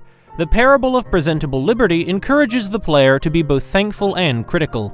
Mr. Smiley and Charlotte's final messages telling us not to lose hope might be too little too late, but there's little textual support that dismissal is the intended response. Oh, even our bug friend goes free. While Camus wouldn't have considered it absurd, he thought Franz Kafka stories contained too much hope. And while I admit it is borderline, the extraordinary disempowerment of presentable liberty was impossible for me to overlook. Fittingly enough, considering the myth of Sisyphus, the interactive absurd frequently touches on death and suicide. Consider Yume Nikki, the 2004 cult classic from the reclusive Kikiyama. Presentable liberty metaphorically makes apartments prisons of alienation and anime. Yume Nikki makes an apartment a literal prison of these things, though the jailer might be the inmate herself. You've probably heard of Yume Nikki, but in case not, the player controls a character named Madotsuki who lives in a one-room apartment. They, can walk onto the balcony, play her single soul-crushingly boring and ugly Famicom game on a television with no channels, or go to bed. If the player tries to leave the room, Madotsuki shakes her head and will not open the door. If the player sits down at her desk, they can save the game by having Madotsuki write into the titular dream diary. The best option is to sleep all day. Madotsuki always dreams the same dream, her apartment, but now she will exit the room to enter an ominous nexus of 12 doors, each leading to a different strange land, or alternatively sleeps in her dream bed, which will rarely bring her to a staircase surrounded by frozen hands. Wandering vast abstract landscapes dotted with body parts, art modeled off Paracas textiles, and occasional unsociable creatures who indifferently ignore you at best and try to imprison you at worst, the player has the sense of being lost in a world beyond understanding, even as, paradoxically, it is the world of their own character. Fitting the ambiguous situation typical of the theater of the absurd, the game offers no explanation for how Madotsuki entered her predicament. There is neither plot nor any linear structure, the whole world immediately accessible to the player from the get-go. I'm aware that the Playism reboot adds more of a plot with clear linear progression through bland platforming and puzzles, but it is not the interactive absurd. I also assume the Yume Nikki manga and novelization might suggest a more coherent plot, but here I'm concerned with the amorphous nonlinearity of the original. The universe of Yume Nikki stretches so empty and meaningless as to lack the most basic signposting or guidance of conventionally good game design. The central mechanic is the collection of powers called effects, most of which are useless, only contributing to the underlying confusion and existential dread. In one hidden area, Madotsuki can discover a ghostly image of herself trapped in a miniature replica of the ridiculously huge intestine-like maze the player will spend extensive periods of time wandering. talking. This maddening labyrinth, humming as though a machine, is like a metaphor for the overall experience. Arbitrary connections in a world not meant for intelligent life that's too vast for a player to map or memorize. The enormous scale of the maps emphasizes your insignificance, even as, in a way, they are you. The characters are so flat, they're better termed character designs than characters.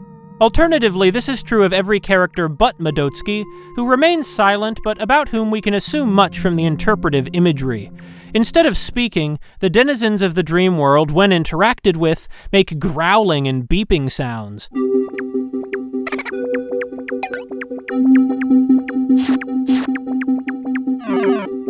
Interpersonal communication proves impossible even with seemingly friendly characters like the spacefaring keyboardist. The famous ponytail girl initially seems friendly, as suggested by the relaxing music, uncommonly human appearance, and warm pink bedroom. However, her sidelong glance suggests the avoidance of eye contact, as though she deliberately ignores us. She doesn't want to hang out. And as we all know, the ponytail girl can metamorphose into the terrifying demon Uboa. Her restraint conceals a terrifying nature. Uboa can be read as suggestive of a toxic or imprisoning relationship. In an area many fans call the mall, more a parody of a mall, featuring only the corridors and open areas with no shops, scattered, faceless human figures pace around. But if Medotsky tries to speak to any, they buzz and instantly flee as though afraid or disgusted. Estlin quotes Arthur Adamov as claiming he observed drama in simply watching strangers interact. What struck me above all were the lines of passers-by, their loneliness in the crowds, the terrifying diversity of their utterance, of which I would please myself by hearing only snatches that seemed to grow into a composite entity, the very fragmentariness of which became a guarantee of its symbolic truth. The potential symbolic truth of Medotsky's failed interactions must be her isolation and mutual alienation from others, her inability to find meaning in their babbling or justification in any efforts to reach out to them. But they understand her no better than she understands them. Like the universe of the Stanley Parable, this is not a world made for us to understand. Death also seems to obsess Medotsky, both in the knife that allows her to murder anyone she meets, to no end since they'll return, or in the bloody corpse that yields the stoplight effect. In another hidden area, Medotsky can open a closet to find what might be her corpse, as though to remind you of your inevitable death. Even if Medotsky embarks on a murderous rampage, the result is nothing more than a coin that lets her buy a health drink, changing nothing but her HP, a game mechanic that goes unused. And that's if you find a coin. And despite their screams, the characters will come back anyway, nothing changed. The player is trapped in a literal brutal nightmare world that, no matter how far we push it, defies rational comprehension. There are certain rules to this world. If the player interacts with the hat and scarf girl, there is a 1 in 5 chance of reaching a gateway to the White Desert.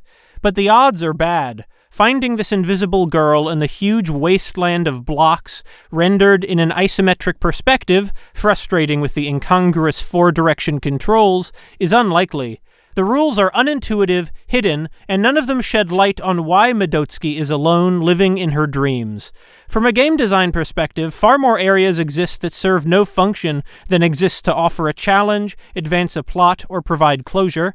The overwhelming tone is one of anxiety and unease. 2 whole Famicom worlds are modeled on Mother and Dragon Quest, the warm adventures of a collective video game past deprived of context and purpose. NPCs speak only in random number chains, and Ninten's house, instead of containing an idyllic nuclear family, has become a bewildering dungeon of filing cabinets and out-of-place trees, with an Oni at the end of it, that's what you're looking for. Matching these dream Famicom worlds, the tedium of Medotsky's real-life Famicom also no longer provides the illusion of meaning. We've already seen similar metatextual hints at the futility of video game escapism in The Stanley Parable, Flower, Sun and Rain, and Presentable Liberty, and we'll see it in the next one too. Seems to be a pattern.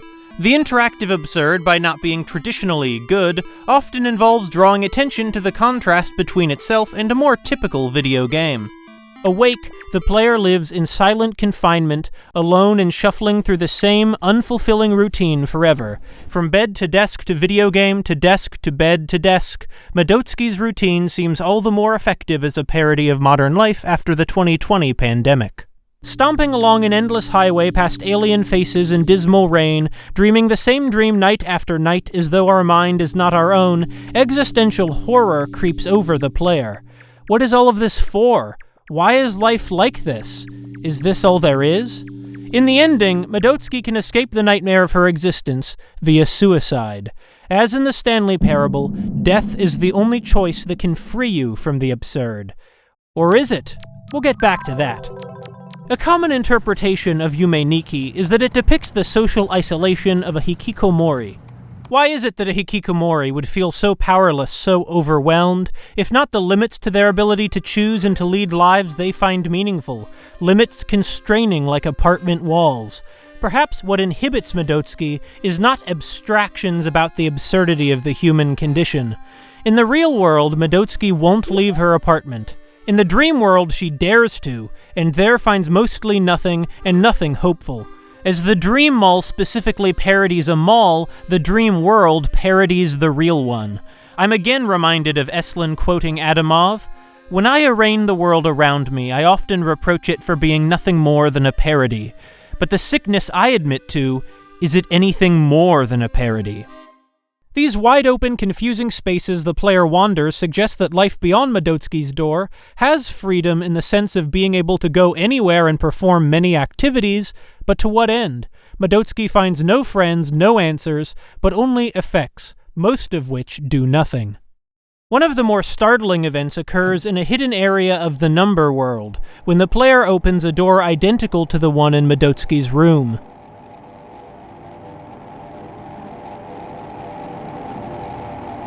A flashing, blurry image of a demonic face appears, and Medotsky abruptly awakens, having fallen from her bed. This apparition, more than any other single image, hints at what lies beyond the door. Terrifying faces like this one and like Uboa, in different crowds of silent, alienated monsters, the wretched prison camp alluding to the instability of the world, the party that you can never attend, and the frequency of disembodied eyes and limbs suggest anxieties over personal value, social interaction, and physical safety in an increasingly atomized society.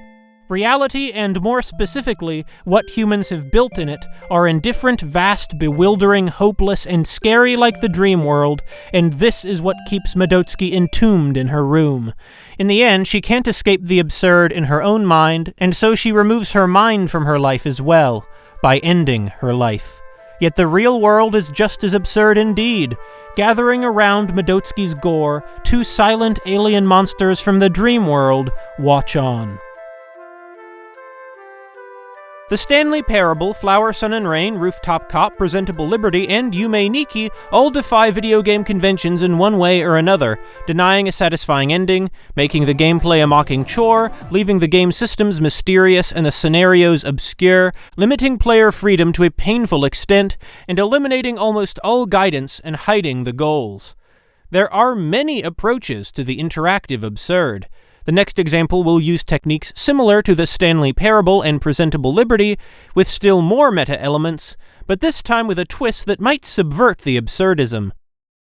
Garage Heathen's 2020 video game You're Amazing T-Gotchi presents another absurdist situation, starring a girl in a pleated skirt who has little to do but dream.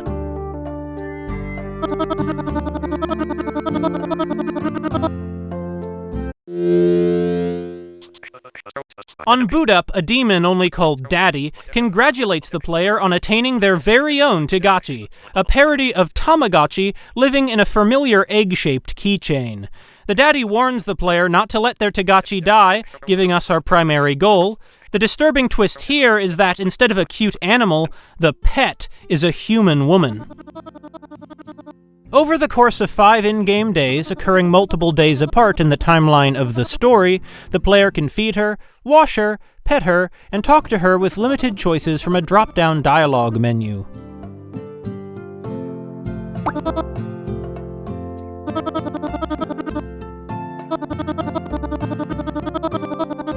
In Hang On, the ending most players will probably receive the first time around, I saw that after suffering the pains of isolation in this empty void for a whole month, while I was apparently elsewhere, Torna had used her shoelaces to hang herself.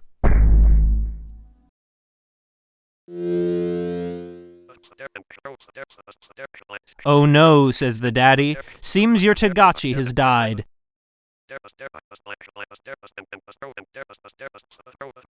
A button prompting the player to get a new one pops up, and the cycle continues. On every restart, the T-Gotchi's name changes, but it always starts with the letter T. Based on the daddy's instructions and probably the player's natural fondness for a cute girl, the goal is to figure out how to keep the T-Gotchi alive 5 days. However, because of the minimal interactions allowed, the experiments can only involve neglecting and abusing the T-Gotchi, or in one case, overindulging her. Explore dialogue options long enough, and the daddy warns you that sometimes what we say doesn't matter. Only action does. It's impossible to save the green girl's life. Her suffering and the player's efforts are in vain. As in the Stanley Parable, your amazing T-Gotchi offers no possibility for answers or an escape. The daddy eventually tells you to give up. As Camus wrote of the defiance of the absurd, it is not an aspiration, for it is devoid of hope.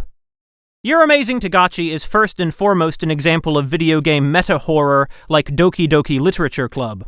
But Your Amazing T-Gotchi is also interactive absurd. The T-Gotchi lives and dies in another brutal nightmare world, her and the player's predicament futile, inexplicable, and unresolved. The player, who is encouraged to experiment to save the girl, even she admits that maybe if we'd done something different we would have ended up somewhere else, becomes the cruel previous owners she mentions torturing her for endings and achievements in a perpetual loop of suffering and death. Your choices will really make you end up in the same place. What you do doesn't matter. Like the narrator in the Stanley Parable, the T-Gotchi tells you she can't even blame you for her suffering, because ultimately, that is the system that contains both her and the player. But I don't make the rules. I simply play to my intended purpose, the same as Stanley. She sometimes wonders about her situation, asking the player if they know where she is. The T-Gotchi is as much a stranger to the greenish void as the player, having no more an explanation for our mutual condition than we do.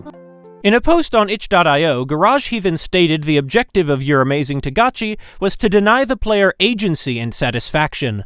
While some games give you an illusion of choice and power, you can never really go beyond the creator's intent. This game was intended to leave you unsatisfied. I dislike closure. As we've seen, a similar design philosophy undergirds Presentable Liberty and, to a lesser extent, the Stanley Parable, which takes pains to remind the player that all video games limit the player's freedom.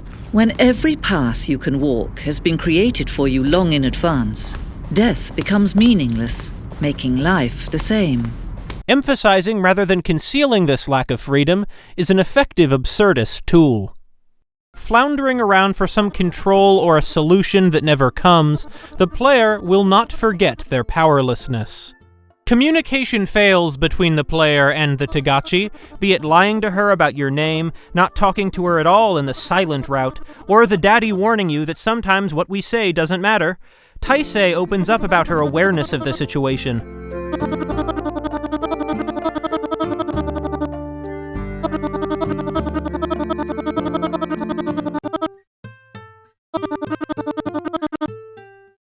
Instead of empathy or a response, the drop-down menu only allows us to offer insipid compliments.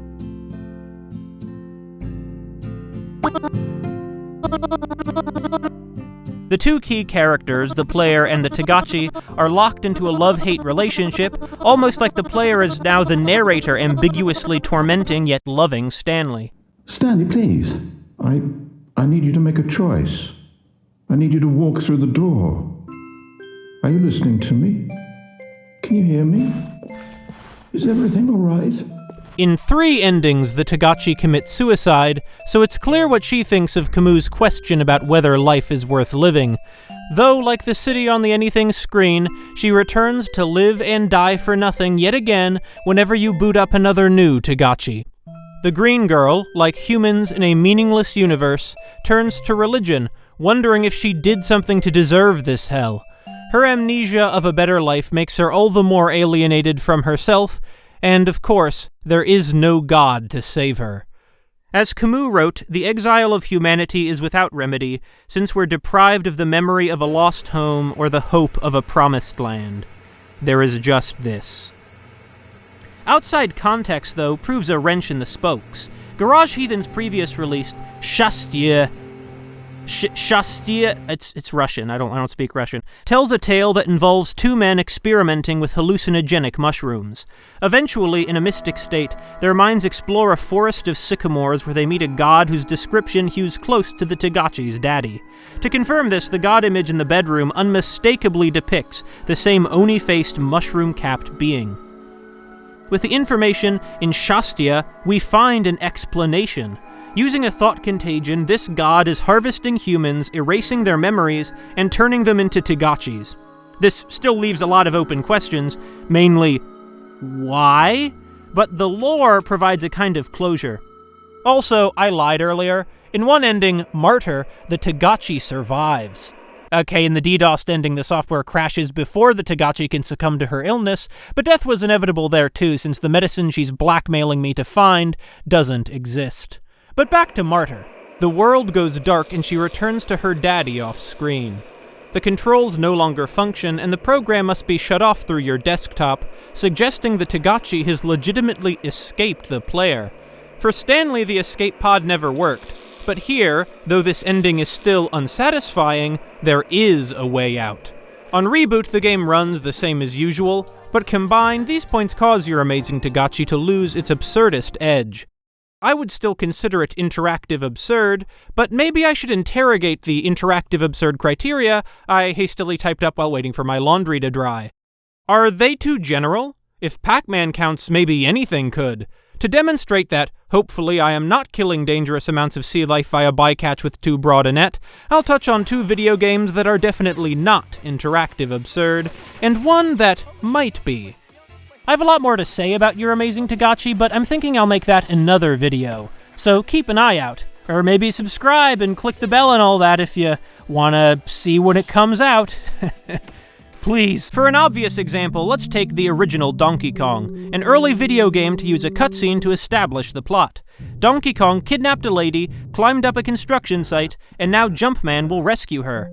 The action is neither futile nor bewildering. Like many arcade games of the time, Donkey Kong loops indefinitely, but it seems clear that the player should understand the story is happening only once, and that each subsequent playthrough, which adds a new level, is a retelling. Unlike in Please Don't Touch Anything with the restart lever, or other contemporary arcade games such as Kung Fu Master, no action or cutscene implies that the events are literally repeating until Mario's defeat. Neither Mario nor the player is a stranger in an indifferent setting or rule set, but a protagonist progressing through a simple plotline to a definitive ending. Donkey Kong is not interactive absurd. In this story, though the player will lose eventually, death is not an inevitability for the characters, but, as in later Mario and Donkey Kong games, more like a mistake the player made in the designer's story. Stanley's narrator would be irritated with you for dying. But in his eagerness to prove that he is in control of the story and no one gets to tell him what to do, Stanley leapt from the platform and plunged to his death.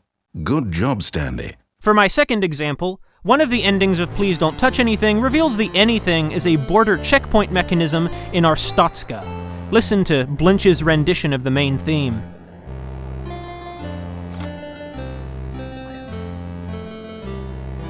Almost reminds me of 8-bit British computer music.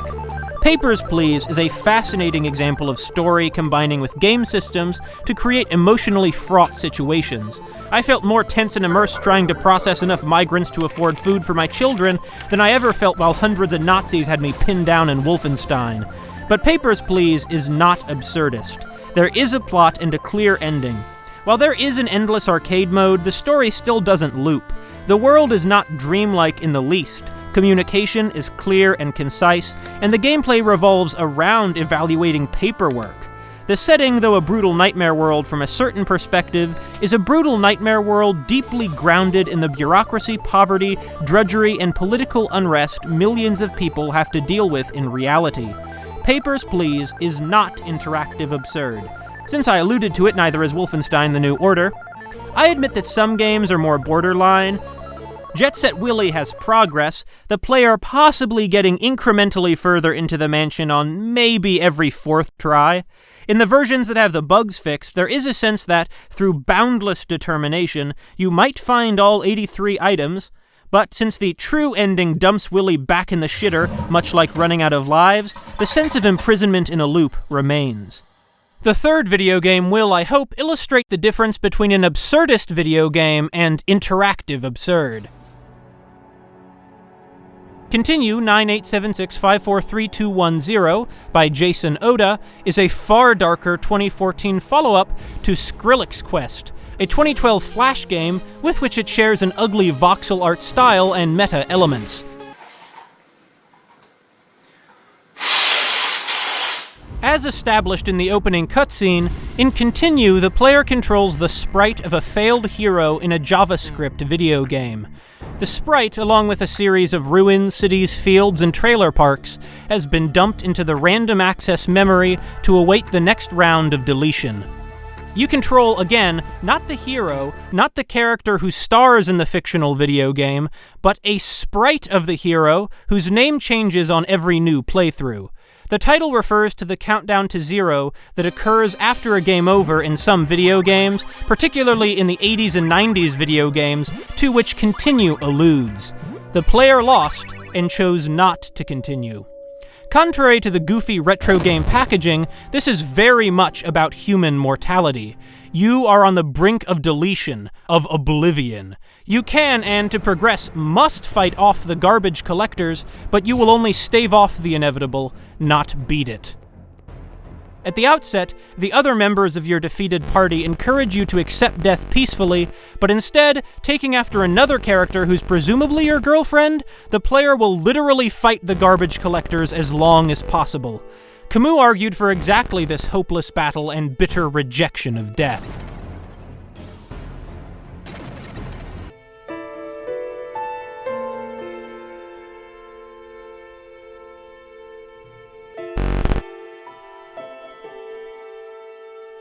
Only the cutscenes between levels give the player a chance to take a break from scrambling to put off deletion for just a few more minutes, and these too feature the hero reflecting on the environment around them, wondering whether to skip stones, or literally embracing the earth from which they will be parted.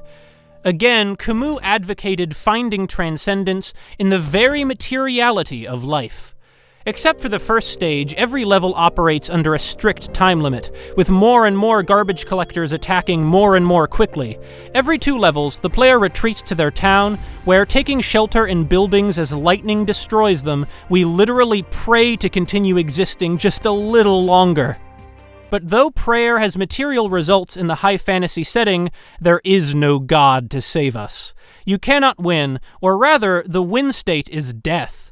Oda uses the doomed march of old-school arcade games that I've talked about to deliberately formulate the existentialist theme that they unintentionally hit upon. You will die. Continue 9876543210 might be thematically absurdist or existentialist depending on how one defines these terms. However, I contend it is not interactive absurd. The gameplay focuses on an ultimately futile action. Arguably, the story loops, as though each hero definitively dies. On restart, a new hero appears with a new name to undergo the same situation. There is an extremely tiny amount of absurd comedy to the tragedy. Your quest to find peace with nothingness begins by hitchhiking in a flying truck. But there is a conventional, easily understood setup. You and the game world have been slated for deletion, so run as long as you can. The doubt and questioning typical of Yume Nikki or Your Amazing T-Gotchi are totally absent. The hero himself is in a state of doubt and questioning, but to the player the situation is made clear from the start. A definitive ending, the hero dying, logically resolves the story.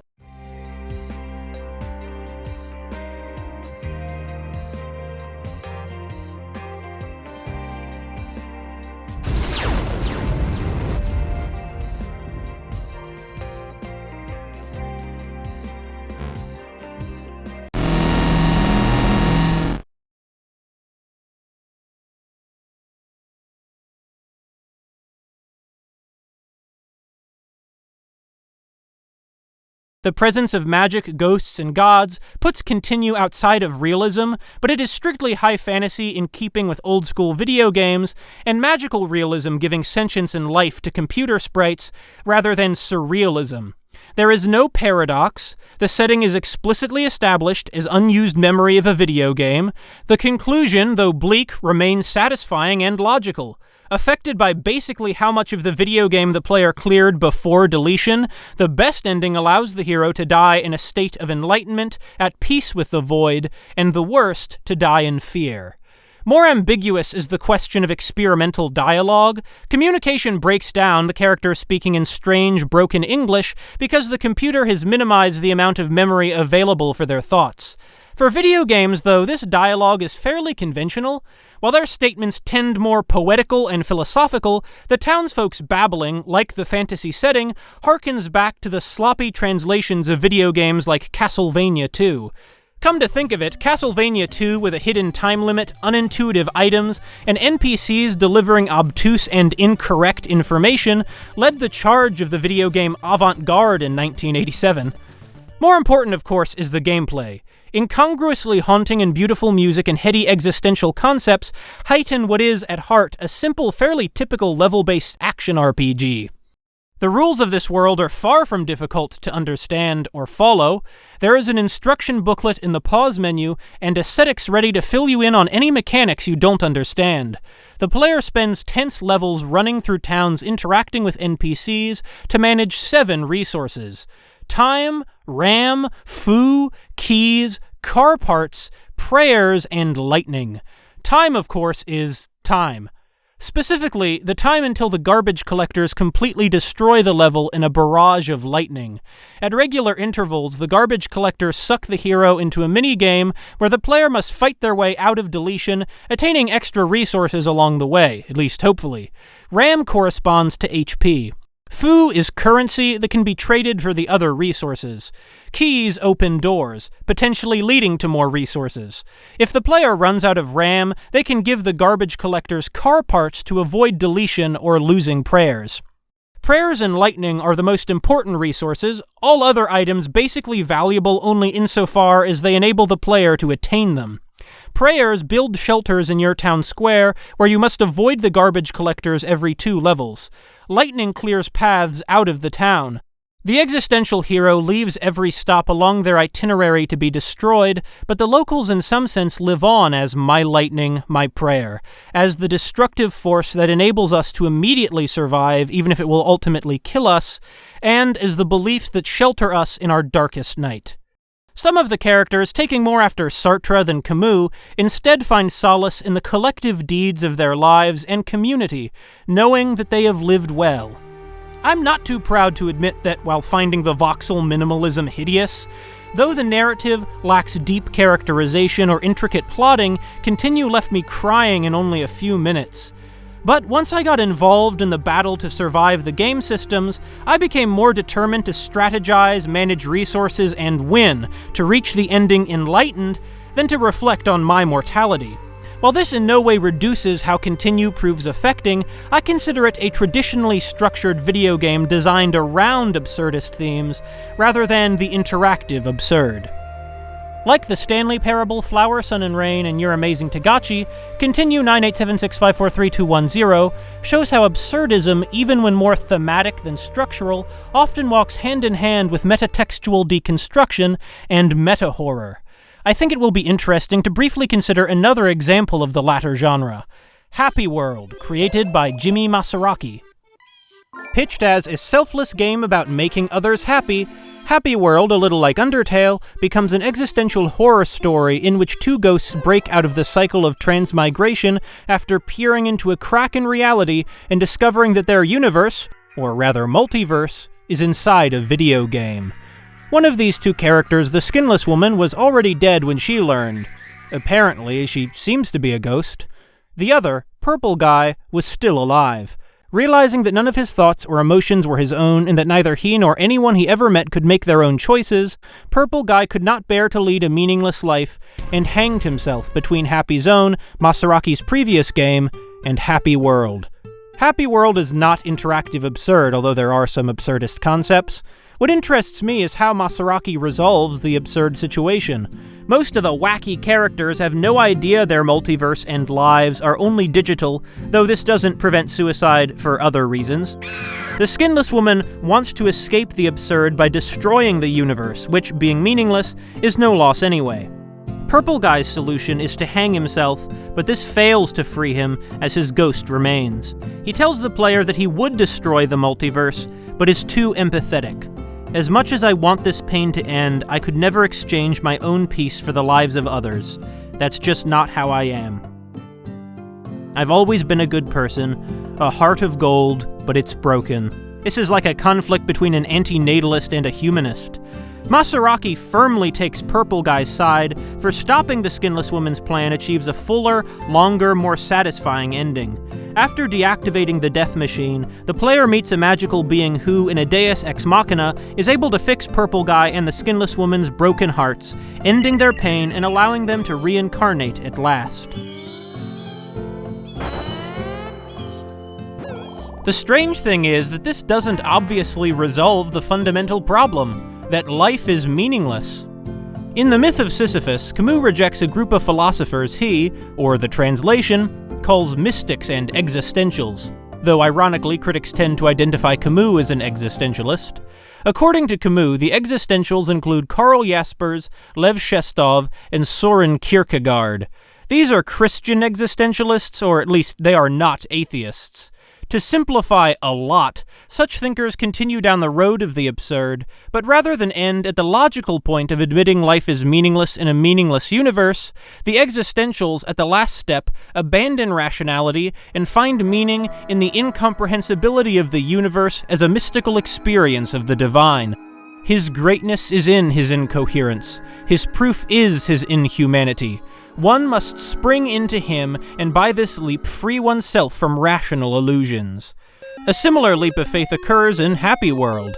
Only a miracle can make Purple Guy and the skinless woman's hearts whole, and only this can make them suddenly feel love again. Their problem is that their discovery of the meaninglessness of life caused them to lose their love, in the skinless woman's case a love for others, and in Purple Guy's case a love for himself. That irrational leap isn't good enough for Camus. He calls abdicating logic in this way philosophical suicide. And Stanley was happy. Being a big-brained rational boy, Camus will not commit philosophical suicide to prevent bodily suicide. However, unlike Stanley or Madotsky or the T-Gotchi or Purple Guy, Camus did not consider suicide the appropriate response to the absurd. Camus argued precisely the opposite. Life will be lived all the better if it has no meaning. Embracing the absurd means accepting despair, but living and bitterly hating death despite that. Will you cling desperately to your frail life, or will you let it go peacefully? Another choice. Make it count, or don't. It's all the same to me, all a part of the joke. Living with no illusions of an afterlife or belief in some greater cause that could justify your existence, while taking joy in the pure materiality of what you are, is a revolutionary act, a revolt against the universe in a manner analogous to a revolt against a tyrannical state. Having been a member of the resistance in Vichy France, Camus knew a thing or two about rebellion. This is why he entitled the essay The Myth of Sisyphus. Supposedly, Sisyphus was the first king of Corinth, a man who defied the cruelty of the gods by outwitting death. Given the chance to briefly return to life so he could yell at his wife, "We've all been there, am I right, fellas? Am I right? Am I right? Am I right, fellas? Am I..." You see, it's funny because marriage is terrible. Given the chance to briefly return to life so he could yell at his wife, Sisyphus instead tried to remain in the land of the living. For defying Pluto, Sisyphus was forced to push a boulder up a hill for eternity. Camus is melodramatic. His scorn of the gods, his hatred of death, and his passion for life won him that unspeakable penalty in which the whole being is exerted toward accomplishing nothing. This is the price that must be paid for the passions of this earth. The essay famously ends, "The struggle itself toward the heights is enough to fill a man's heart. One must imagine Sisyphus happy." In my opinion, this is unpersuasive. A revolt against the universe is pointless. Unlike, say, the French government when the FLN revolted, the universe is incapable of noticing if someone is revolting against it. Without a response, without an effect, what is the point of a revolt? It's telling that, for his Sisyphus metaphor, Camus emphasizes rebellion not against the universe, an abstraction, but against the Greek gods, against beings who can appreciate that they have been defied. Similarly, at the ending of Camus' novel The Stranger, Meursault is moved to defend an absurd life specifically because a priest tries to convince him otherwise. There is actually an antagonist for him to oppose. I'll take on the whole lot of them. I'm the last man left, and I'm staying that way until the end. Now, I'm no philosopher, if you haven't noticed, but I'll risk offering a take so burning nuclear solar hot that it should not be looked at without protective eyewear. If you stare at the sun, apparently it gives you powers. If your eyes are burning, it means it's working. The myth of Sisyphus comes off as a depressed intellectual contriving a scenario where, by sheer logic, he should kill himself, but then concluding with a rejection of suicide as abrupt and irrational as that of the mystics he earlier dismisses. Supposedly, Camus refuses delusional systems of thought, but without delusion, how could Sisyphus be happy? How about you get off your ass and go ask that proletarian of the gods whether he enjoys suffering in vain? How wonderful. Stanley was alone. Finally. This is great, he thought to himself. This is what I've wanted all along. I got what I wanted. Is the T-Gotchi happy to suffer the same tortures forever in an empty universe? Unlike Camus, the absurdist playwrights were concerned with depicting the absurd, but not normally answering how a person should live in a universe with no purpose or justification. Based on this survey, interactive absurd seems even bleaker, often ending with suicide or death. Please Don't Touch Anything is unusual for wielding the theme for plain fun, with no agony or despair.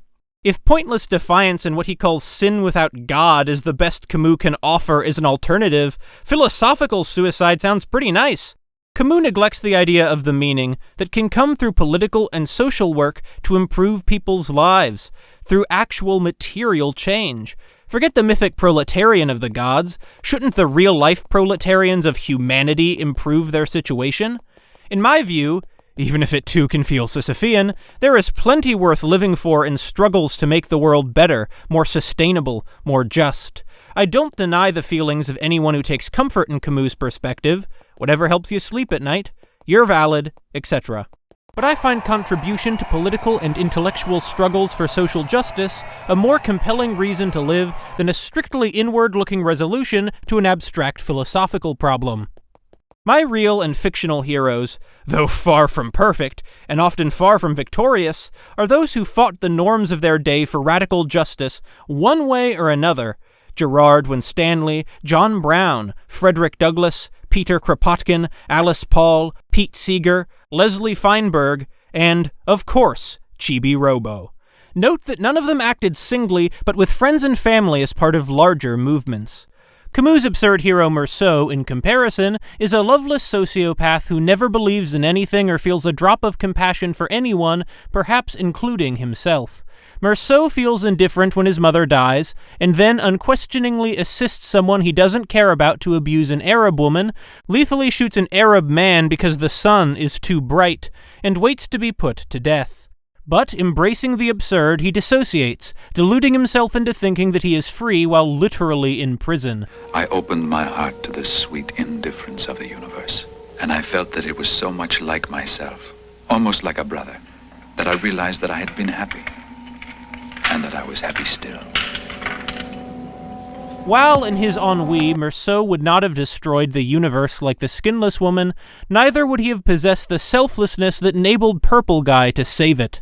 As Meursault narrates while ranting to the priest at the ending, "What did other people's deaths or a mother's love matter to me? What did his God or the lives people choose or the fate they think they elect matter to me when we're all elected by the same fate, me and the billions of privileged people like him who also called themselves my brothers?"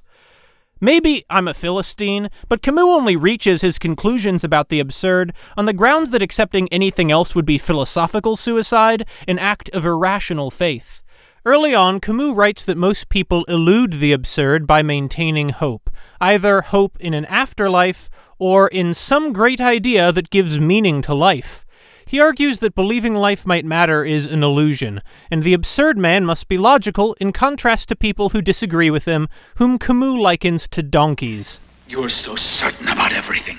Not one of your certainties is worth a single strand of a woman's hair. There's something to be said for the physical, like a woman's hair, counting for more than abstract belief.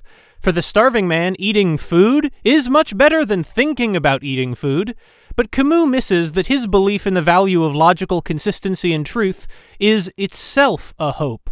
Some Christian martyrs accepted imprisonment and execution rather than renounce their religion. In a role reversal, Meursault, in prison with the possibility of pardon, refuses to deny his absurd beliefs to a Christian interlocutor and is consequently condemned to death. Meursault becomes a kind of absurd martyr. Past heretics died because they believed in something. I can even respect Galileo for deciding his life was worth insincerely denouncing his astronomical findings. Meursault doesn't die advocating science or liberation. For him, alienation and indifference are a matter of religious principle. Believing that nothing is possible is worth dying for. The insistence that life is meaningless paradoxically becomes, for Camus, the meaning of life.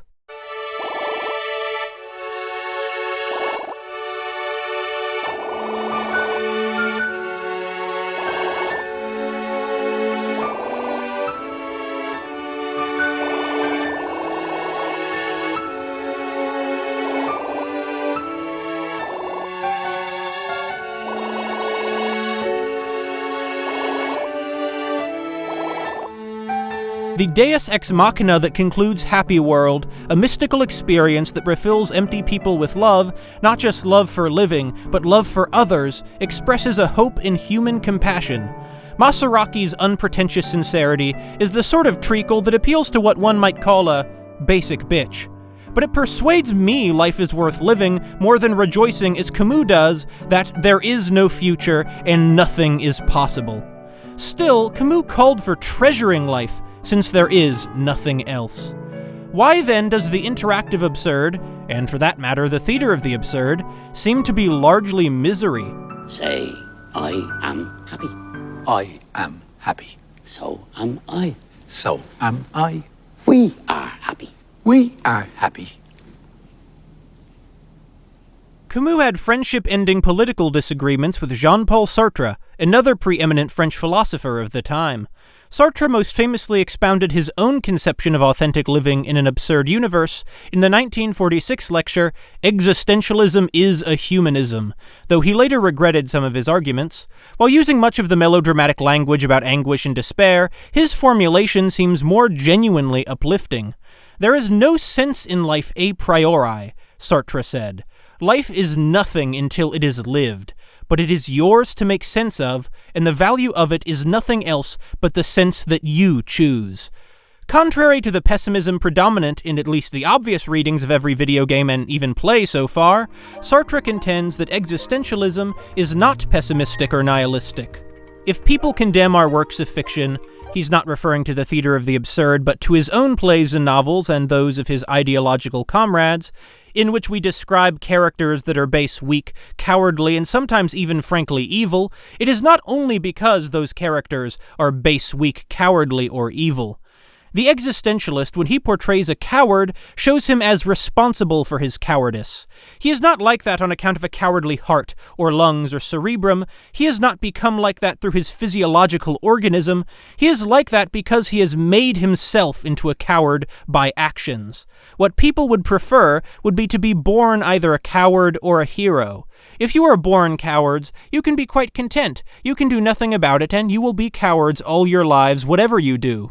Whereas the existentialist says that the coward makes himself cowardly, the hero makes himself heroic, and that there is always a possibility for the coward to give up cowardice and for the hero to stop being a hero.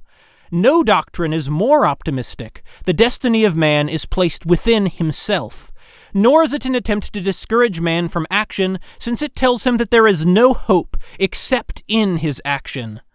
Earlier I mentioned that Missile Command appears in Terminator 2. The philosophy of Terminator 2 seems more akin to Sartre's optimism, suggesting that humans and no outside force like fate control their own destiny, triumphing against the abusive medical establishment, the deceitful corporation, the law, and then the literal monster out to ensure a certain fate. By lots of hitting, shooting, and driving very fast, granted, but nobody claimed these things have to be subtle. In comparison, Missile Command, like most examples of the interactive absurd, comes off as deeply pessimistic. Even without God, there is somehow fate. It will end one way and no other. Perhaps this is the sin without God to which Camus alluded. The communists charge the existentialists with a radical solipsism, rejecting values or political actions. One of Sartre's communist critics was George George Lukács. As an outsider to the current of existentialism, this philosopher might have perceived what those inside that cultural moment misinterpreted as eternal or natural. According to Lukács, the absurd is not the baseline human condition, but the cultural pessimism that arises in a society of alienation with no positive future. I'll consider his 1949 essay, Existentialism. Camus was definitely better at coming up with snappy titles. Quote, "The nothingness which fascinates recent philosophers is a myth of declining capitalist society. For Heidegger and Sartre, life itself is the state of being cast into nothingness." End quote. After much analysis, Lukács goes on to write, "Men who have no prospects themselves find consolation in the doctrine that life in general has no prospects to offer." The existentialists, Lukács argues, are bourgeois intellectuals who fetishize the alienation, ennui, and loneliness as the one eternal rational human response to existence, when, in reality, this is only the response to life under capitalism for their social class in an unstable period. Lukács goes on to criticize Sartre's understanding of absolute human freedom, claiming his formulation is both dangerously selfish and so vague as to be meaningless. Quote, "While even Heidegger knew that we can speak of a free act only if man is capable of being coerced as well, Sartre does not know this. Like the determinist, Sartre reduces human phenomena to one level. Such an abstract, forced, totally vacuous and irrationalized conception of freedom and responsibility, the haughty scorn for social viewpoints and public life used to defend the ontological integrity of the individual, all adequately rounds out the myth of nothingness, especially for the requirements of snobs, for they must be particularly impressed with the mixture of cruelly strict principle with cynical looseness of action and moral nihilism." Ouch! Lukács took no mercy, and his tone becomes only harsher. Sartre, himself a dedicated communist, argued that this is a mischaracterization, for one chooses in view of others, and in view of others one chooses himself. The choices people make can never be made in a vacuum. Quote, "The man who discovers himself directly in the cogito also discovers all the others, and discovers them as the condition of his own existence. He recognizes that he cannot be anything, in the sense in which one says one is spiritual, or that one is wicked or jealous, unless others recognize him as such. I cannot obtain any truth whatsoever about myself, except through the mediation of another." This is a major point of departure between Sartre and Camus. The universe is meaningless, but by virtue of our consciousness, human life is not. Humans collectively construct their own subjective meaning. そして気づいたの。きっとね、この世界に意味なんかないのよ。でもそれって素敵じゃない？だってないなら自分で勝手に見つければいいんだもの。Individual freedom can stem only from society. There is also feminist existentialism, most famously represented by the writings of Simone de Beauvoir. Incidentally, Sartre was one of her boyfriends. However, Lukács maintains that Sartre's pro-social position is incoherent, not following from the previous principles on which Sartre constructs his abstract notion of freedom. He even quotes Sartre arguing exactly the opposite elsewhere. But of course, Lukács is arguing from his own ideological position. Camus, meanwhile, despite maintaining that people should not believe in anything, had a strong sense of personal ethics also based on revolt.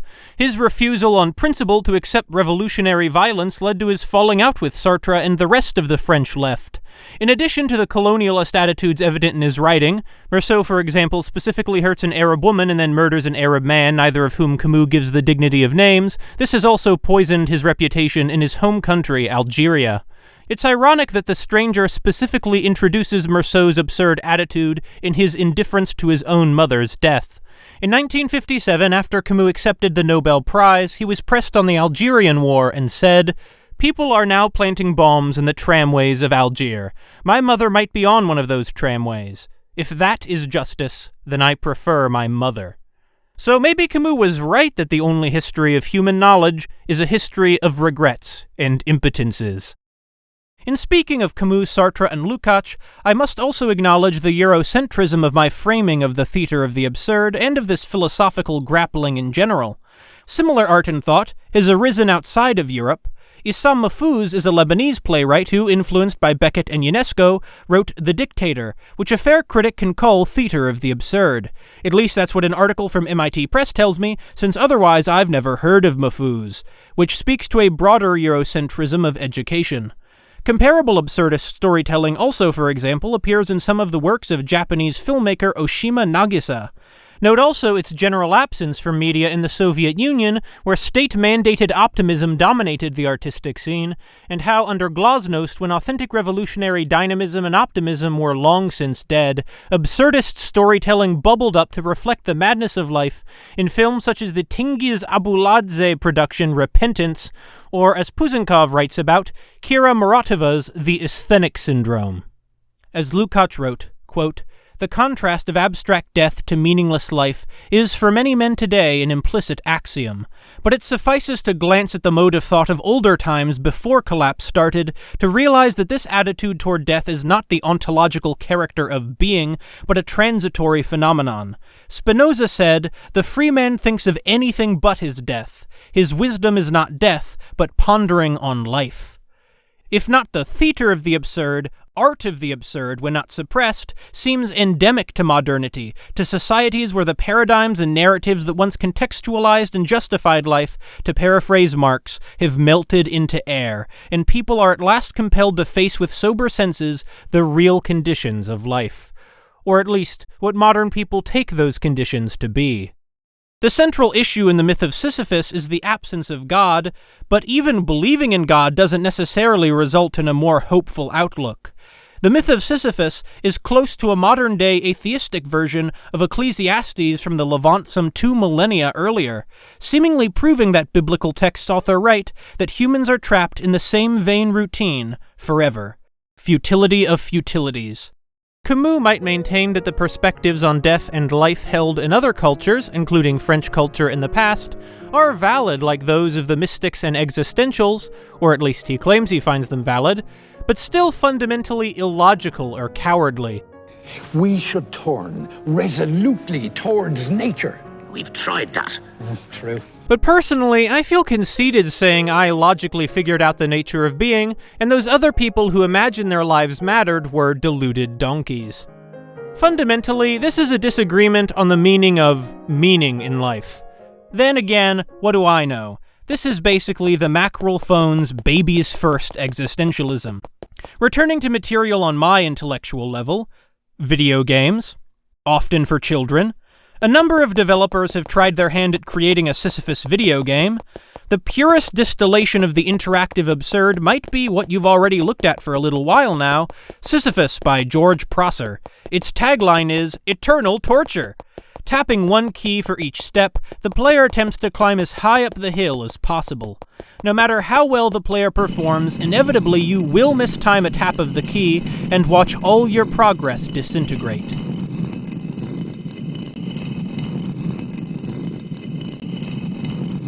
It was progress to nowhere anyway. Like Missile Command, the Stanley Parable, and Your Amazing T-Gotchi, there is no win state.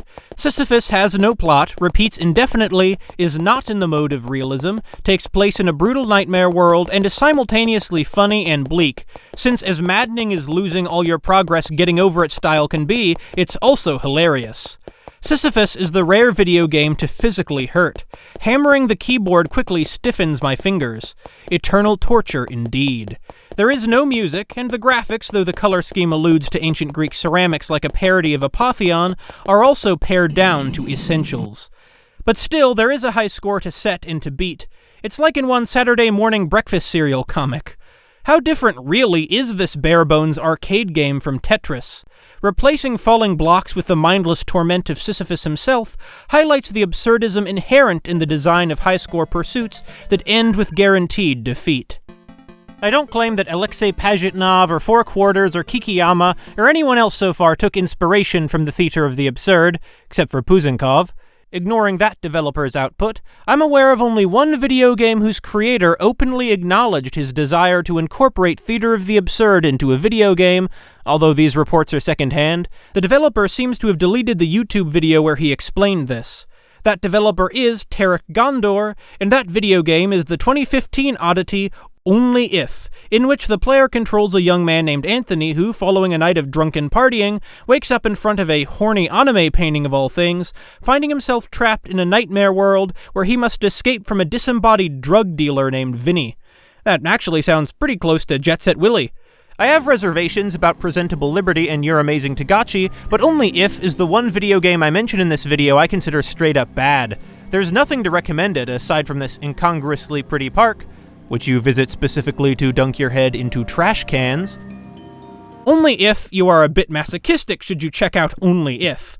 Gondor agrees, too, which is why Only If is free to play.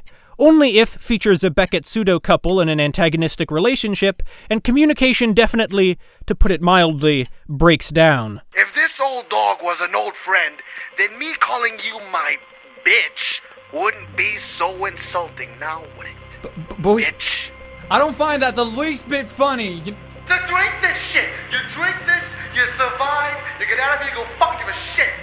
If you don't survive, daughter? Let's try. Give me a direct answer, you fucking pussy. Pussy. You're the fucking pussy.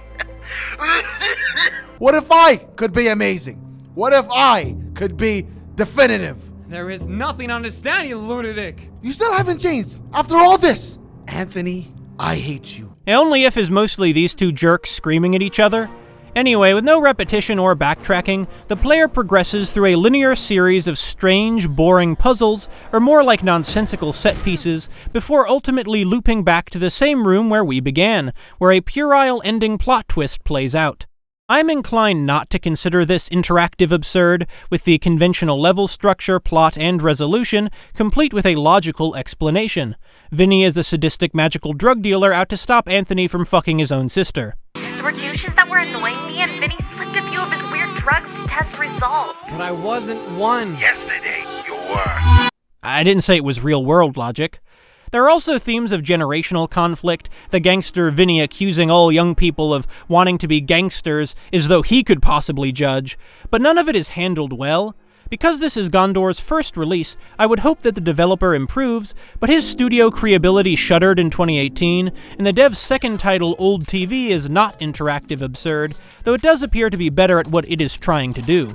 But Only If strikes 7 out of 13 criteria, so it is interactive absurd, demonstrating that this term does not correlate to quality. I only mention Only If because of the response to it by Chris Franklin of YouTube channel Errant Signal, who also disliked Only If back when all the Let's Players were sticking their noses in it. 2 of Franklin's criticisms interest me here. Absurdism is a philosophy about the world we live in, but it's not the universe that's nonsensical here, it's game mechanics put there by a designer. Even in the world of the game, Vinny seems to have been the one to design these puzzles and challenges. We're not being presented with an absurd universe, we're being asked to deal with systems that were simply built to frustrate. More to the point, the problem with this approach to implementing absurdism with mechanics is that in a formal system, things do have meaning. at least relative to other parts of the system.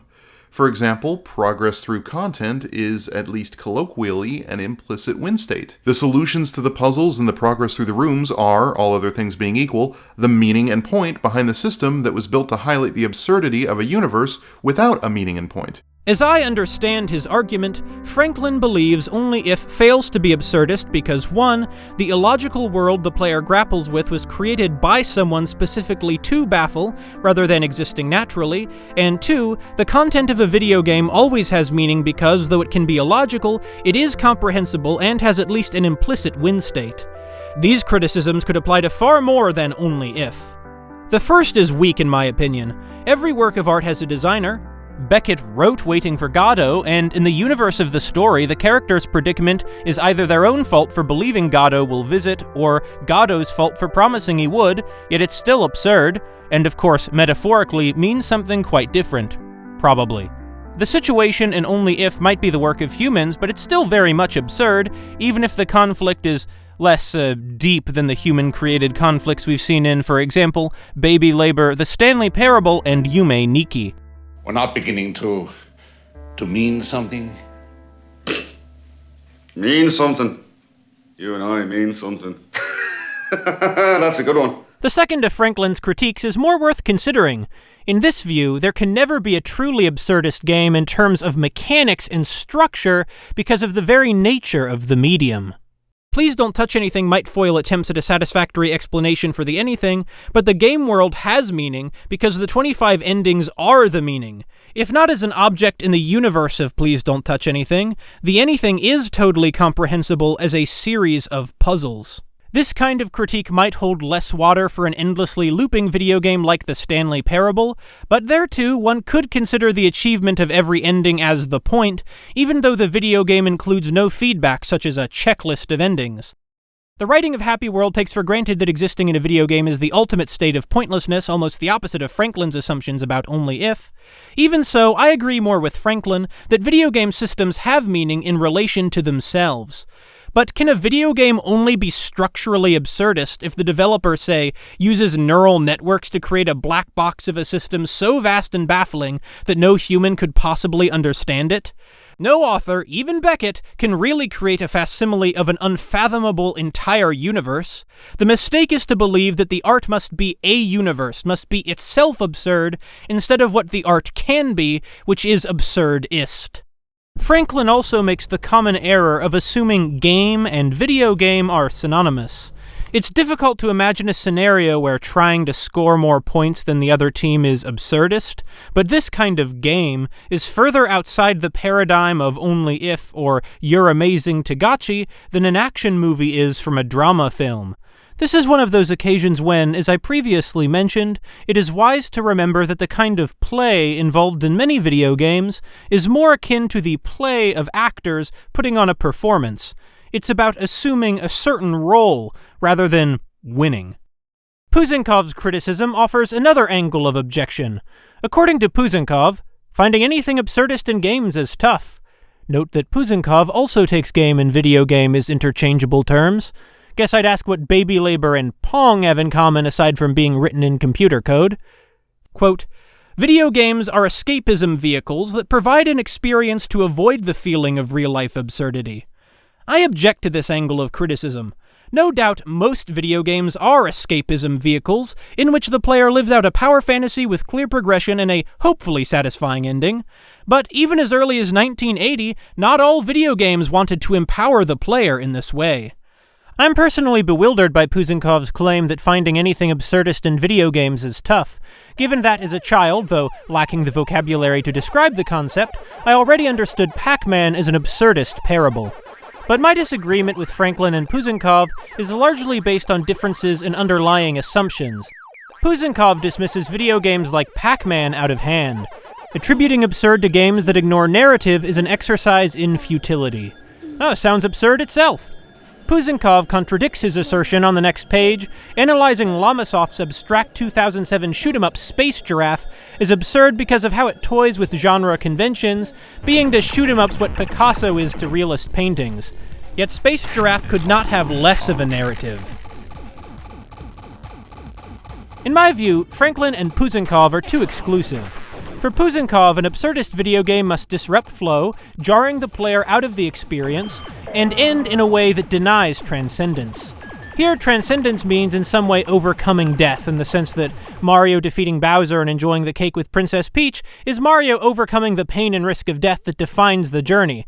And the satisfying ending is, putting a neat little bow on it. Or neat little frosting in this case. I don't understand why we should apply this standard to video games but not other mediums, expecting absurd art to not only break the rules of convention, but to barely resemble what the medium is. Why should an absurdist video game have to be some impossibly alienating nightmare? While not a conventional drama with building tension and a climax, Waiting for Godot is an intelligible, entertaining story that involves the audience with witty and poetic dialogue and, hopefully, gripping performances. It's still a play with acts and scenes and actors and elevated emotion and, yes, the transcendence of which art is capable. I consider all art either transcendent or aiming for it. The act of creation, consciously or otherwise, is always an act against death. YWDA is not more formally absurdist than Missile Command or Tetris, but it's also less pleasant to look at and far less interesting.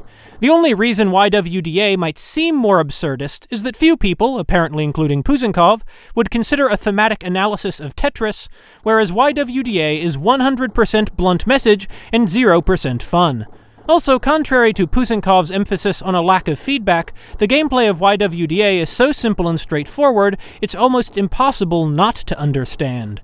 The designer of the interactive absurd, writes Puzankov, invites the player to interpret the game with them while they play the game, inviting interpretation to be part of the gameplay. Since YWDA is unsubtle, inviting interpretation, it is absurdist, where Tetris, having no narrative, is not. Why? If the Stanley Parable can't be absurdist to Puzankov or presumably Franklin, despite the infinite loop, lack of a narrative arc, lack of an ending, lack of progress, explicitly absurdist themes in the dialogue, and a central mystery that the player cannot solve, then I don't understand how any video game could be absurdist. Puzankov wants a video game that invites the player to analyze it as part of the gameplay. How does Space Giraffe invite this play of interpretation more than the Stanley Parable or Flower, Sun, and Rain? Baby labor is absurd, but in what sense is it more absurd than Yume Nikki or Your Amazing T-Gotchi or the video games I decided not to talk about? While I have tried to focus on video games with particular alienating structures and topographies, Puzankov, like a somewhat less extreme Franklin, believes that narrative and aesthetic considerations are basically negligible next to the game systems they come in, with the exception of endings. In contrast, though the reverse is also true, and the form is no less important, I believe that narrative and aesthetics are inseparable from the meaning of the game systems. Though it isn't the interactive absurd, universal paper clips would be boring and essentially meaningless were there only uncontextualized numbers ticking up and down. Simply labeling the numbers, applying the barest context, instead creates a haunting condemnation of the economic delusion of infinite growth. I don't consider video games uniquely incapable of expressing absurdism, even if, well, only if, isn't the finest example. Almost all the video games I've offered as examples of the interactive absurd contain some mechanical absurdity in the form of looping structures or puzzles or topologies that defy reason, but still, they follow rules the player will pick up on. The player, after trial and error, can memorize the mansion in Set Willy, learning where all the items are, how the rooms fit together, and so on. Perhaps to be truly absurd, the rooms would have to change or not seem to follow consistent rules, as in Strawberry Cubes. Rooftop Cop obscures its mechanics, but it's not as if a persistent player can't figure out how the gameplay works. While disempowering is possible, Presentable Liberty has a narrative arc and definitive ending. The conclusion is shocking and there are no answers, but Yume Nikki definitively ends after the player gathers all the effects, in some sense conquering the dream world. For comparison, Puzankov's survey of the interactive absurd, with the exception of Fantastic Fetus, includes only video games with absurd mechanics. For example, Depression Quest is not absurd overall, but it can deny the player agency by striking out certain options. Subverting agency is absurd. As Puzankov writes, the rules of a video game are even more rigid than the rules of life, but they are usually applied to please us. Turning them against us shows them for what they are, rules that don't care about us. With this standard and the desire for an unfulfilling ending, I'm surprised Puzankov doesn't mention the famous Takeshi no Chosenjo, the 1986 Taito release and perhaps the first video game deliberately designed to baffle, throwing the player into such a directionless sandbox of mostly banal activities, going to a bar, taking music lessons, murdering pedestrians, that it's virtually impossible to guess what could bring you to the ending. Initially, it's not even clear there is an ending, or a challenge. Required actions include losing all your money, singing karaoke over and over, and divorcing your wife. At one point, the player might have to let the game sit for an hour without touching the controller. The actual arcade-style challenges, most notoriously the hang gliding segment, are seemingly engineered to be as frustrating as possible. They also defy all rational logic. Why does the hang glider have a gun? Why can it shoot down gusts of wind as if they were physical objects? In an outrageously anticlimactic ending for the ludicrous struggle it took to get to this point, the player character says, "I finally found the treasure." Cut to black with Kitano Takeshi's face and tiny text spelling, "The End." After the player stares in outraged disbelief for 4 minutes, Takeshi mocks our pointless determination. "You actually bothered to finish this crappy game? Sucker." While often considered one of the worst video games of all time, I believe Takeshi no Chosenjo is instead an audacious experiment, like only if had Creability been willing to plunge much deeper into player hostility. I'd speculate that Puzankov chose Depression Quest instead because of its more intellectual pedigree, except that, in an amazing ending, Puzankov offers Frog Fractions by Twinbeard as an absurdist video game, ticking off most of his criteria. By constantly introducing new inconsistent gameplay modes, Frog Fractions prevents the player from entering the state of flow. It ticks experimentation with language as each new mechanic is introduced as a non sequitur with zero explanation. It ticks heterotopia with its Bug Mars. It ticks Karms's brevity and self-destruction as mechanics are shown briefly and then abandoned. It conflates time and space. It rips its original mechanical premise apart even before you get to the actual subversions. The adventure concludes with Hop in a pool riding a turtle, leaving us back where we started, like in Waiting for Godot. The boulder rolls down the mountain again. Or maybe not, I mean, it is a different pool. And so too do we return to Camus. Now for the twist. Camus acknowledged the contradictions of his absurdism in the 1951 book, The Rebel. I confess, in the interests of finishing this video already, and, ironically enough, preparing material for a funeral, I've only read a small portion of this ambitious text. In it, Camus maintains that the philosophy of the myth of Sisyphus refuses murder for the same reason as suicide, because, despite claims to the contrary, the lucid mind has a value. It is obvious that absurdism hereby admits that human life is the only necessary good. From the moment life is recognized as good, it becomes good for all men. From this value spring many others. The absurd is, in itself, contradiction. It is contradictory in its content because, in wanting to uphold life, it excludes all value judgments, when to live is itself a value judgment. To breathe is to judge. Camus even admits, like Lukács, that the emotion of the absurd is not an eternal truth, but a peculiarity of 20th century Europe. The intensity of a perception doesn't necessarily mean that it is universal. The error of a whole period of history has been to enunciate, or to suppose already enunciated, general rules of action founded on emotions of despair whose inevitable course, in that they are emotions, is continually to exceed themselves. Far from inspiring solipsistic indifference and resignation, the revolt born of the contradiction between the hunger for meaning and an indifferent universe dialectically causes rebellion and revolution in human societies. Sadly, Camus also makes more bad cases, arguing, for example, that rebellion is relevant only to Western society because no other cultures developed a concept of social equality. As showing his colonialist roots, Camus must not have heard about the literal millennia of rebellions in China, for example. The Eurocentrism of education strikes again. But it seems life isn't so meaningless after all.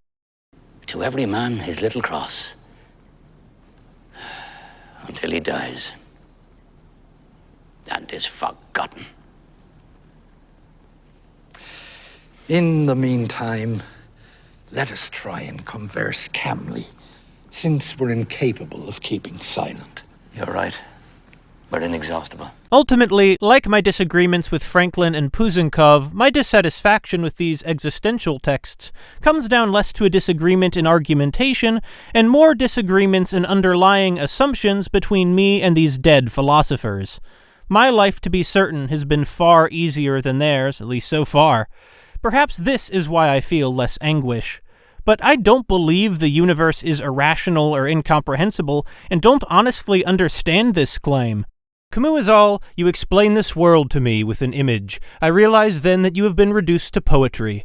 I shall never know. But what do you mean you'll never know? Someone just told you. Go talk to a chemist and see if they don't know how atoms work. Fucking magnets, how do they work? While the formation of the universe might be arbitrary, reality seems to follow pretty strict and dependable mathematic laws of physics and thermodynamics, with the caveat that on the subatomic level, matter and energy seem to work differently. Sure, scientists always discover more things that we don't understand, but that's what science has always done. That's the point, is to try and understand more things. Unlike Beckett and Ionesco, Arthur Adamov, another of Eslin's absurd playwrights, has fallen into obscurity, at least in the Anglophone world. I wonder whether it might have something to do with him being an avowed communist, or with how, as a result of his politics, he later disowned his horrifying absurdist plays. Where Sartre wrote a whole tangled book attempting to synthesize existentialism and Marxism, Adamov took a much simpler approach. In 1946, after despairing of its potential, he wrote, "If we turn to communism nevertheless, it is merely because one day, when it will seem quite close to the realization of its highest aim, the victory over all the contradictions that impede the exchange of goods among men, it will meet inevitably the great no of the nature of things, which it thought it could ignore in its struggle. When the material obstacles are overcome, when man will no longer be able to deceive himself as to the nature of his unhappiness, then there will arise an anxiety all the more powerful, all the more fruitful for being stripped of anything that might have hindered its realization. The problems of life can never be entirely resolved." Adamov faced this impossibility with despair, but I'm glad that the pursuit of knowledge and the quest to build a better society are tasks that can never be 100% completed. No matter how good we're able to make the world, and to be sure right now things are looking bleak, the struggle to the heights must always remain continuous and ongoing. A world literally without challenges, without striving, would be so boring. We must keep running as long as it takes. I acknowledge Camus might have meant something like this when he wrote that what matters is to live as much as possible in the time you have. To two men living the same number of years, the world always provides the same sum of experiences. It is up to us to be conscious of them. Harries interprets Camus in this sense. It is the experience, the living, the playing, and the enjoyment one gets out of chasing futile goals that makes the quest worth pursuing. The only solid reason to play Tetris, or live, whichever, is to do so for its own sake and be content with the result or lack of one. Harries writes with humor that on our deathbed there would be nothing truer to the absurd than exclaiming our high score in Tetris.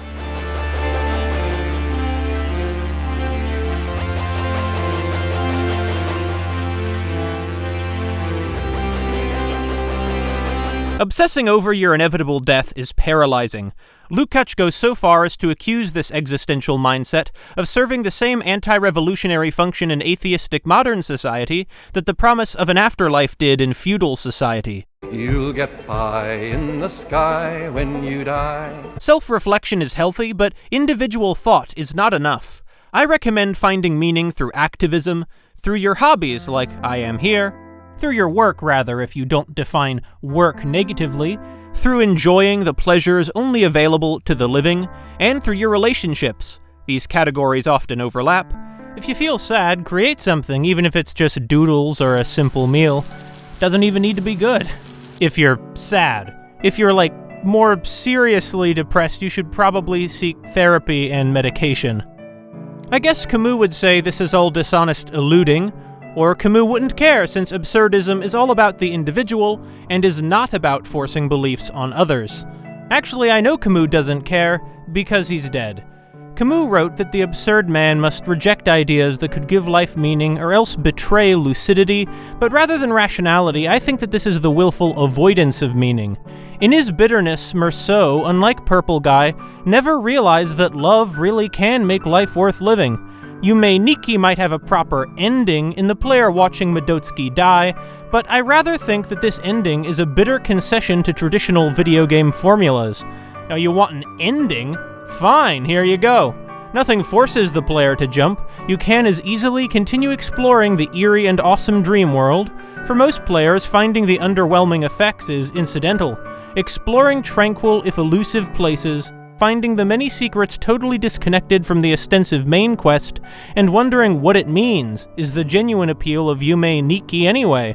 If the alternative is suicide, this mystical realm might be enough. It was certainly enough to inspire such passion and community among its fans that they indeed constructed their own subjective meaning, their own artistic creations in the form of the galaxy of fan games such as the enormous collaborative effort of Yume Nikki, where the ni is a 2.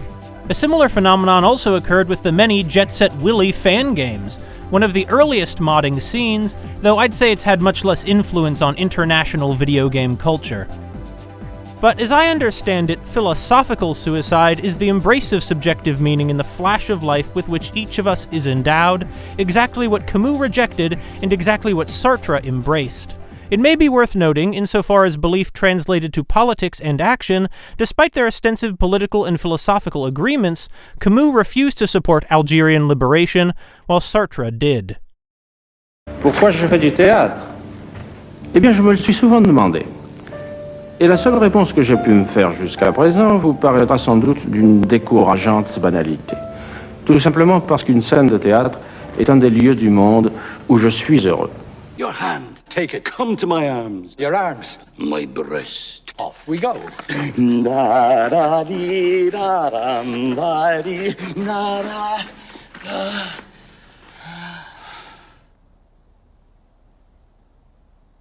Because I've theorized the interactive absurd, I'm sure that in a few years I'll be as famous as Martin Esslin, video games being the most respected art form, and YouTube being an esteemed outlet for academic criticism.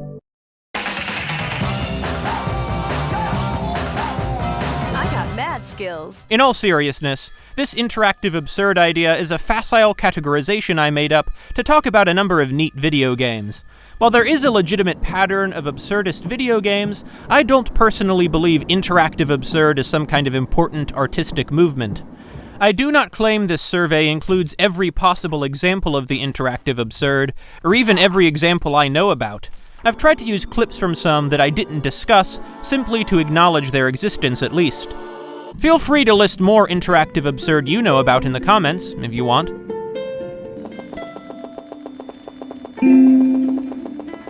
There is no surprise in my not entirely agreeing with people from 90 years ago. The intellectual currents of the 21st century respond to different circumstances than those of the 20th. You might already have your own critiques of my gaming of the absurd, since I've basically laid out a checklist of features for an art taxonomy when art is never so simple. Or else you might dispute my hot takes on Please Don't Touch Anything or Camus. So please, try to improve on my ideas. That's what academic work is for. Improving on what came before you in the vast subjectivity that is the human enterprise can be meaning enough, even if, paradoxically, what you improve on is thinking about the absurdity of life.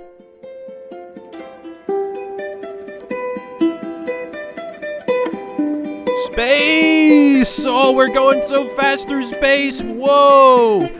You can like and comment and subscribe, and you can click the bell, and I have other videos. It's YouTube. I'm supposed to end it this way.